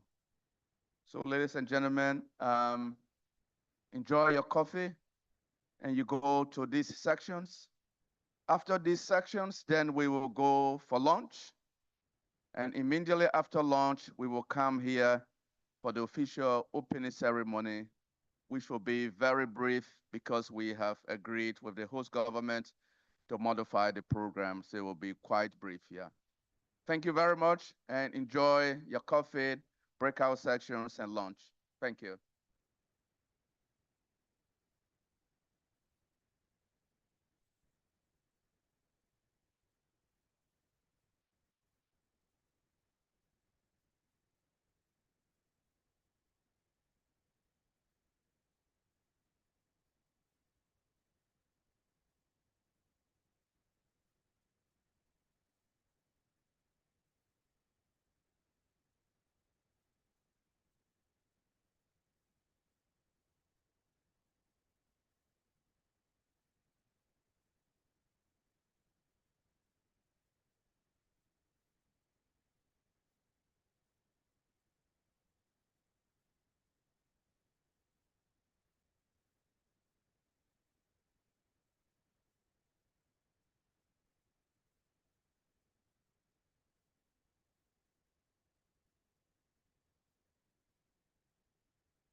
Pacific.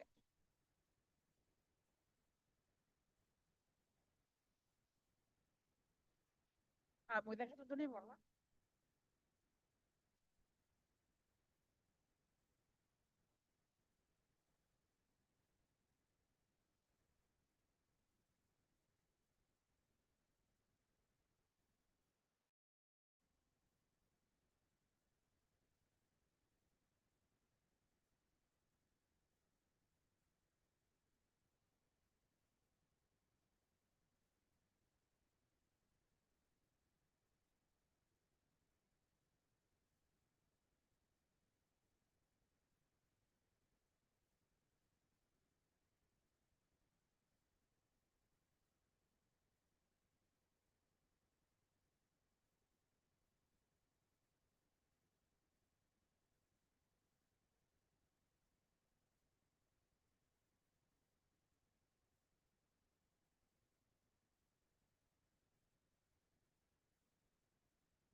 All right, ladies and gentlemen, if you still have some of your friends in the corridor, kindly ask them to come to be seated. This will be the last time I'm here at this microphone, because when the senior leaders speak, nobody will speak. So I'm taking this moment to thank all of my colleagues with whom I have worked tirelessly to organize this forum, hard-working colleagues from the government and from FAO. I don't have enough words to thank you. And then one last moment also, I want to apologize to all of you. I know that sometimes I step on people when I was rushing to come and speak. Sometimes I opened the door inappropriately when other people were having meetings in there because I was looking for somebody. And my FAO colleagues from Bangkok, from Rome and Apia, I know there are times I try to look for them and maybe I quickly send emails that were not the right emails that I should have shared, that I should have sent to them. I really apologize. I want you to forgive me. It was not mean-spirited. I know we were just looking for a common goal. So I hope you can all accept mine very, very sincere apologies. With this now, I would like to inform you that this is the closing ceremony, the official closing ceremony. So I will invite to the podium, Honorable Vatimi Rayalu, the Minister of Agriculture and Waterways, Fiji, to kindly come and take his seat. And I will also invite the Honorable Dr. Siale Akaoloa, the Minister of Health, Tonga. And then I will also invite Mr. John Jane Kim, the FAO Regional Representative for Asia and the Pacific, and the Assistant Director General for FAO.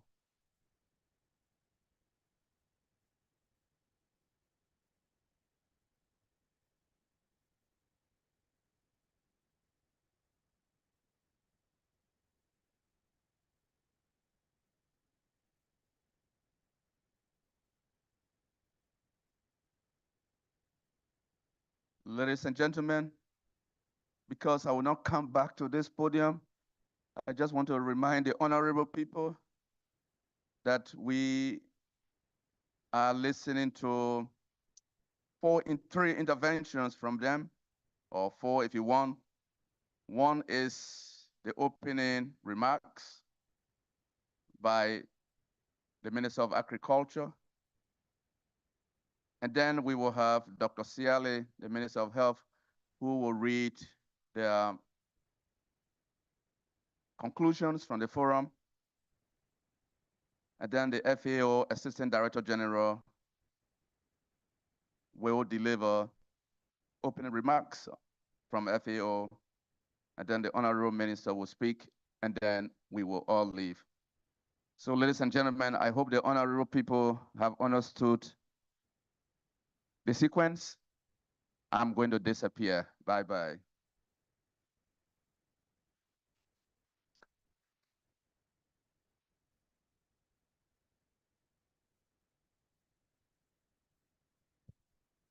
Honorable Ministers and Assistant Ministers from Fiji and from across the Pacific, the FAO Assistant Director General, development partners and members of the Diplomatic Corps, NGOs and civil society organizations, community leaders, representatives of farmers associations, distinguished guests. Bulavinaka, and I welcome you all to our last plenary session of our 4 days in this 2024 Pacific Small Islands Developing State Solutions Forum. After an interesting 4 days of discussions and deliberations, we have finally come to some conclusions and recommendations. Ladies and gentlemen, our program for this afternoon has been modified a little. However, We will still hear from two speakers in this final plenary session before I deliver my closing address. The speakers are the Honorable Dr. Sialia Kawala, the Minister for Health for Tonga, who will present to us the outcomes of all our deliberations, and the FAO Assistant Director General, Mr. Jongjin Kim, who will provide some final remarks. I now kindly invite Dr. Siale Akawala, the Minister for Health for Tonga, to present to us the outcome statement. Vinaka.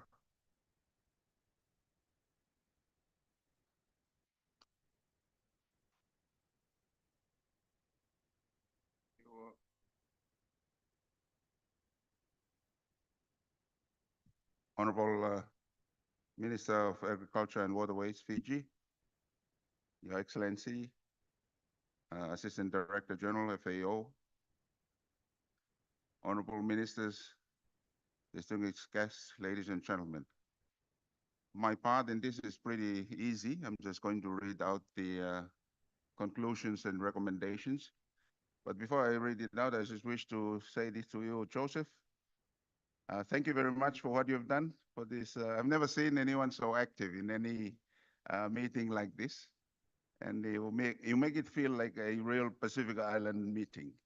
So I don't think you need to apologize, but thank you very much for the hard work. Thank you very much.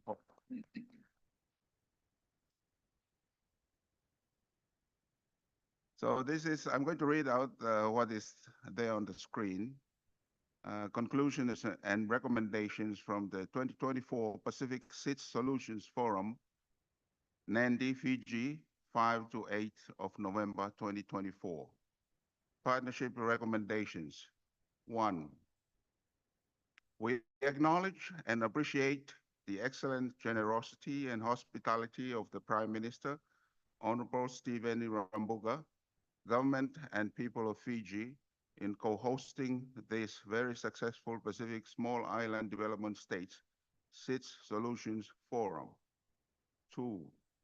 We acknowledge that the forum provides unique mini-fora. For example, it doesn't only convene one sectorial ministry, but it gathers the ministries of agriculture, environment, forestry, fisheries, health, education, women, youth, trade, commerce, and finance, thereby comprehensively contributing to the achievement of the 2050 strategy for building the Blue Pacific continent and the overall Sustainable Development Goals, SDGs. We, therefore, recommend FAO to closely collaborate with Pacific SIDS to continue this forum on a biennial basis from this 2024 edition. 3, drawing on the strength and success of this forum, we encourage FAO to consult, identify, and partner with another Pacific SIDS to serve as the co-host for the next forum in 2026. 4, more than 80 proven solutions of innovations that can catalyze the resilient transformation of agri-food systems were identified and profiled by FAO, partners, and other institutions prior to the forum. Some are contained in the technical background papers, videos, QPOs, and posters that informed the deliberations at this forum. We encourage FAO to develop a compendium of these solutions, cataloging them by the 4 betas in a user-friendlier manner and make them accessible to all stakeholders, including governments, communities, civil society organizations, faith-based organizations, youth and women, the private sector, research and academic institutions, and resource and development partners. 5, we encourage governments to promote and strengthen partnerships through South-South and triangular cooperation, which offers valuable avenues for SIDS to address shared challenges collaboratively and effectively. By strengthening these cooperative mechanisms, SIDS can become more resilient, sustainable, and better equipped to face future uncertainties. Number 6, we encourage all stakeholders to build creative partnerships for the replication and expansion of these solutions as a key contribution to achieving the 2050 strategy for building the Blue Pacific continent and the overall SDGs. 7, we encourage FAO to continue to provide a platform to enable SIDS, South-South, and triangular cooperation so as to strengthen partnership to achieve sustainable and equitable development in Pacific SIDS. Technical recommendations. 8, we encourage all stakeholders to work on the replication and expansion of the solutions that were presented for achieving better production.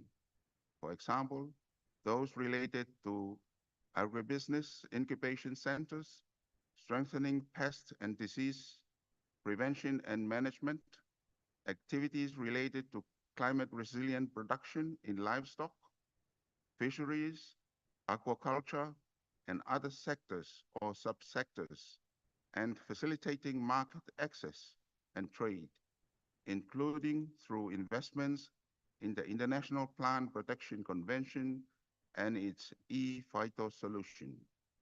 9, we encourage all stakeholders to work on the replication and expansion of the solutions that were presented for achieving better nutrition.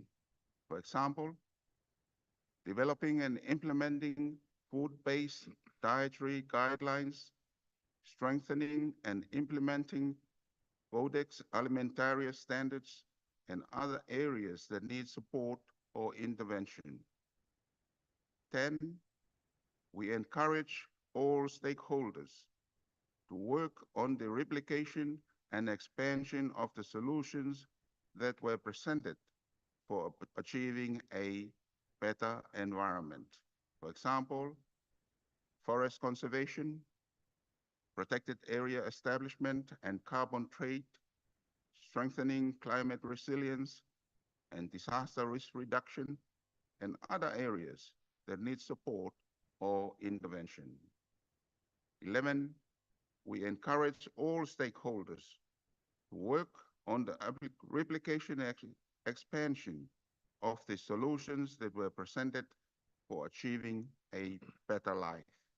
For example, integrating school gardens, digitalization, entrepreneurship, and nutrition education, the digitalization of agri-food systems, empowering women to earn their fair share from the agri-food systems sector, maintaining capacity for completing post-disaster needs assessments, agricultural data collection, analysis and reporting, and other areas that need support or intervention.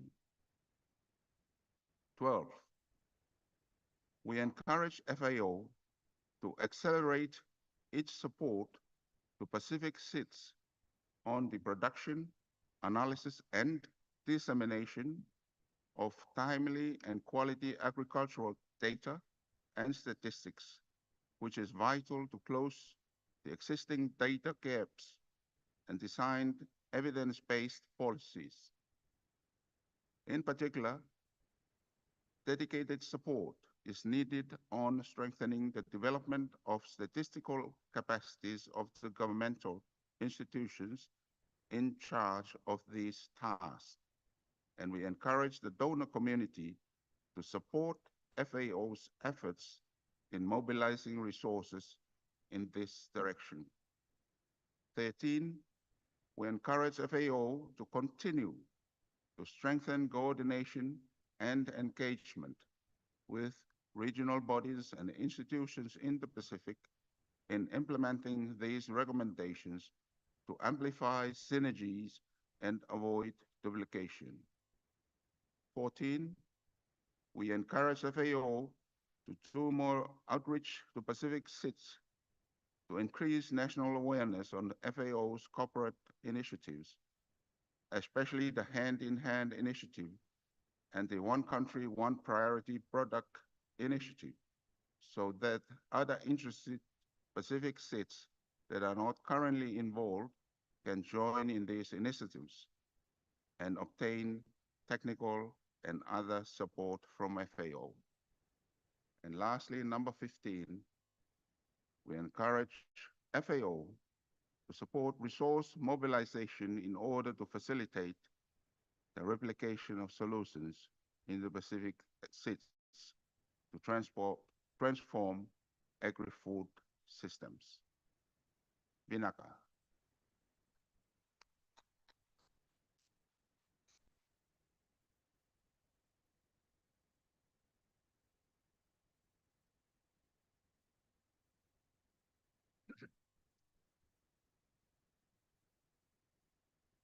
Honorable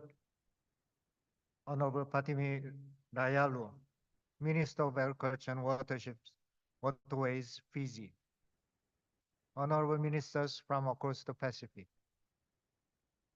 Distinguished participants, partners, friends, ladies and gentlemen. As we come to the close of the 2024 Pacific Solutions Forum, I would like to take a moment to reflect on the remarkable journey we have shared over the past 4 days.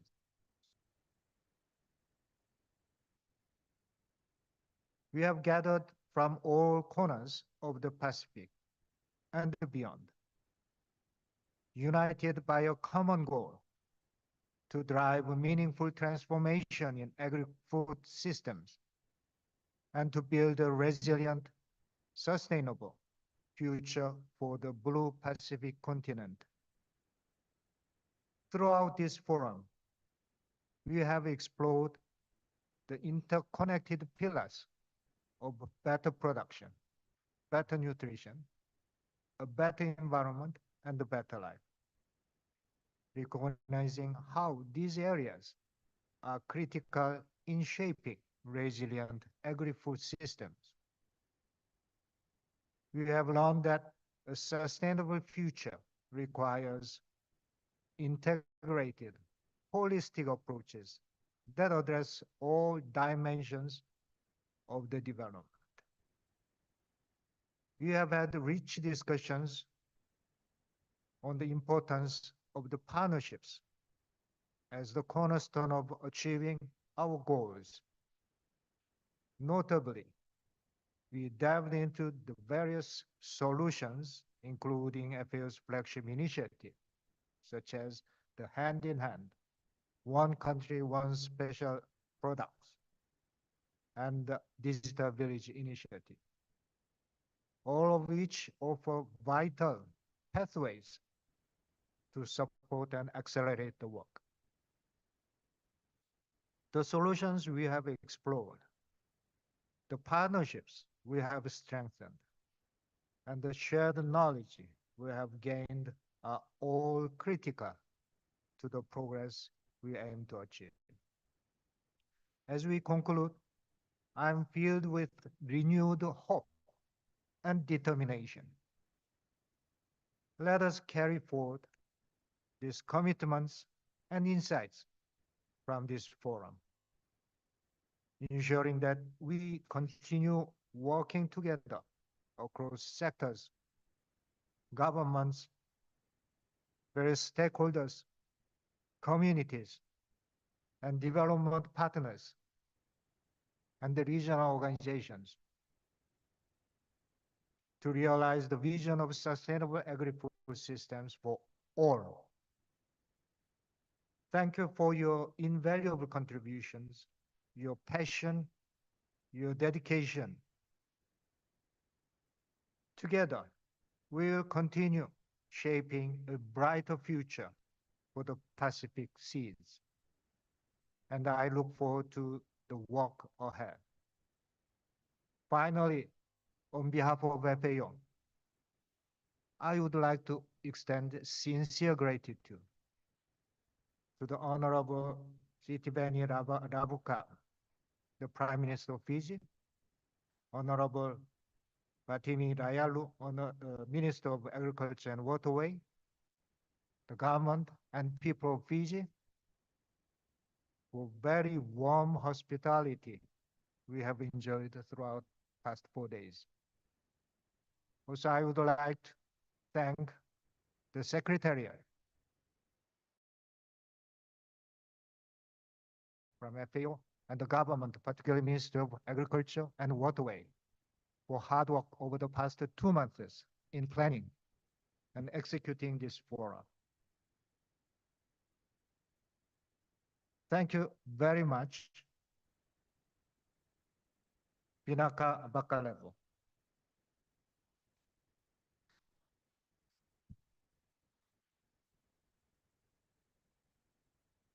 Honorable leaders and distinguished guests, ladies and gentlemen, it has been an exceptional 4 days. I trust that everyone has enjoyed themselves and established valuable connections. As we conclude the 2024 Pacific Small Island Developing States Solutions Forum, I am overwhelmed with a deep sense of appreciation and hope. Ladies and gentlemen, over the past few days, we have shared our knowledge, explored innovative solutions, and most importantly, agreed on interventions to address the unique challenges faced by our communities. From climate change and resilience building to sustainable development and the preservation of our oceans and biodiversity. The discussions we've had have been rich in both insight and urgency. Transforming agri-food systems for our Blue Pacific continent means embracing better production, better nutrition, a better environment, and a better life for all. Ladies and gentlemen, this forum has been a testament to the resilience and ingenuity of the small island developing states. Our discussions have covered a wide range of areas, including enhancing food security to promoting sustainable agricultural practices. No single country or community can tackle the challenges we currently face alone. The solutions are pressing issues of climate change, ocean degradation, and sustainable development require a coordinated global effort.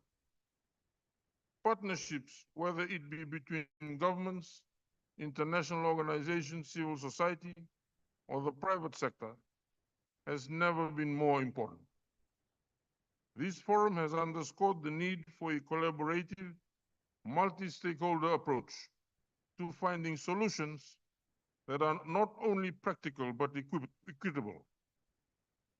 We must work together to scale up successful initiatives and ensure that the voices of the most vulnerable are not just heard, but acted upon. Ladies and gentlemen, we cannot afford to wait. The urgency of the situation is real, and the window of opportunity to act is narrowing. From enhancing climate adaptation efforts to safeguarding marine ecosystems, the time for decisive action is now.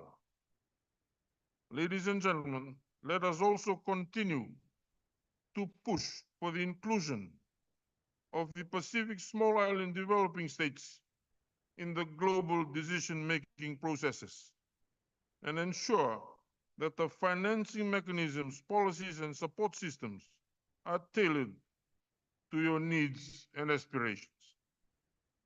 Ladies and gentlemen, in closing, I wish to express my sincere gratitude to you and FAO and the government of Fiji for hosting this event, as well as to all the participants whose contributions have been vital to the success of this forum.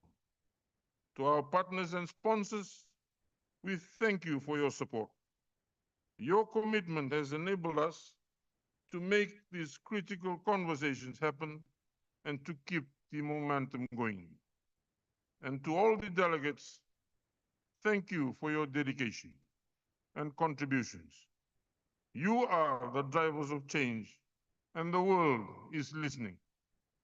To all the staff of FAO and the Fiji government who have worked tirelessly behind the scenes to make this event a success, thank you very much to all of you.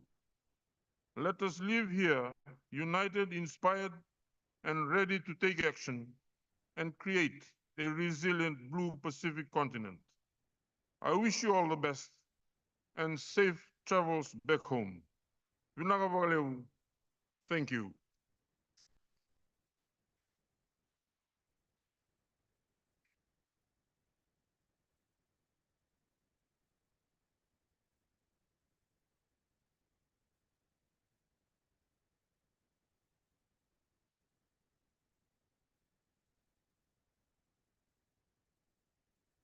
The last fastest. Well, I said I wasn't going to come up here again, but the ADG just said that I should come back. So thank you for inviting me to come back. Well, ladies and gentlemen, this is the end. Please travel safe. If you have to check out this evening or tomorrow morning, please do that. Tonight, there is no public dinner, so you are all on your own. This is the end of business. I am still here until tomorrow. So if you have any issues, for example, with the hotel or for your flights, for DSAs, please just check the hotel, and my contact information, WhatsApp or email is available. Please look for me and I will be happy to support you. Thank you very much. Bye-bye.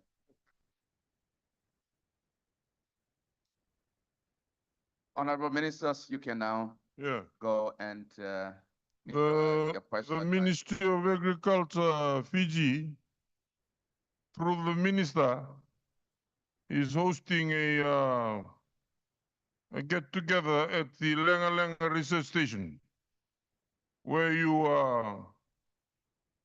went to see the mini field day. So we are having a function for not only for my staff. I'm opening up the invitation to those of you who will be here and are interested to come. So you're welcome. We go and party. Thank you.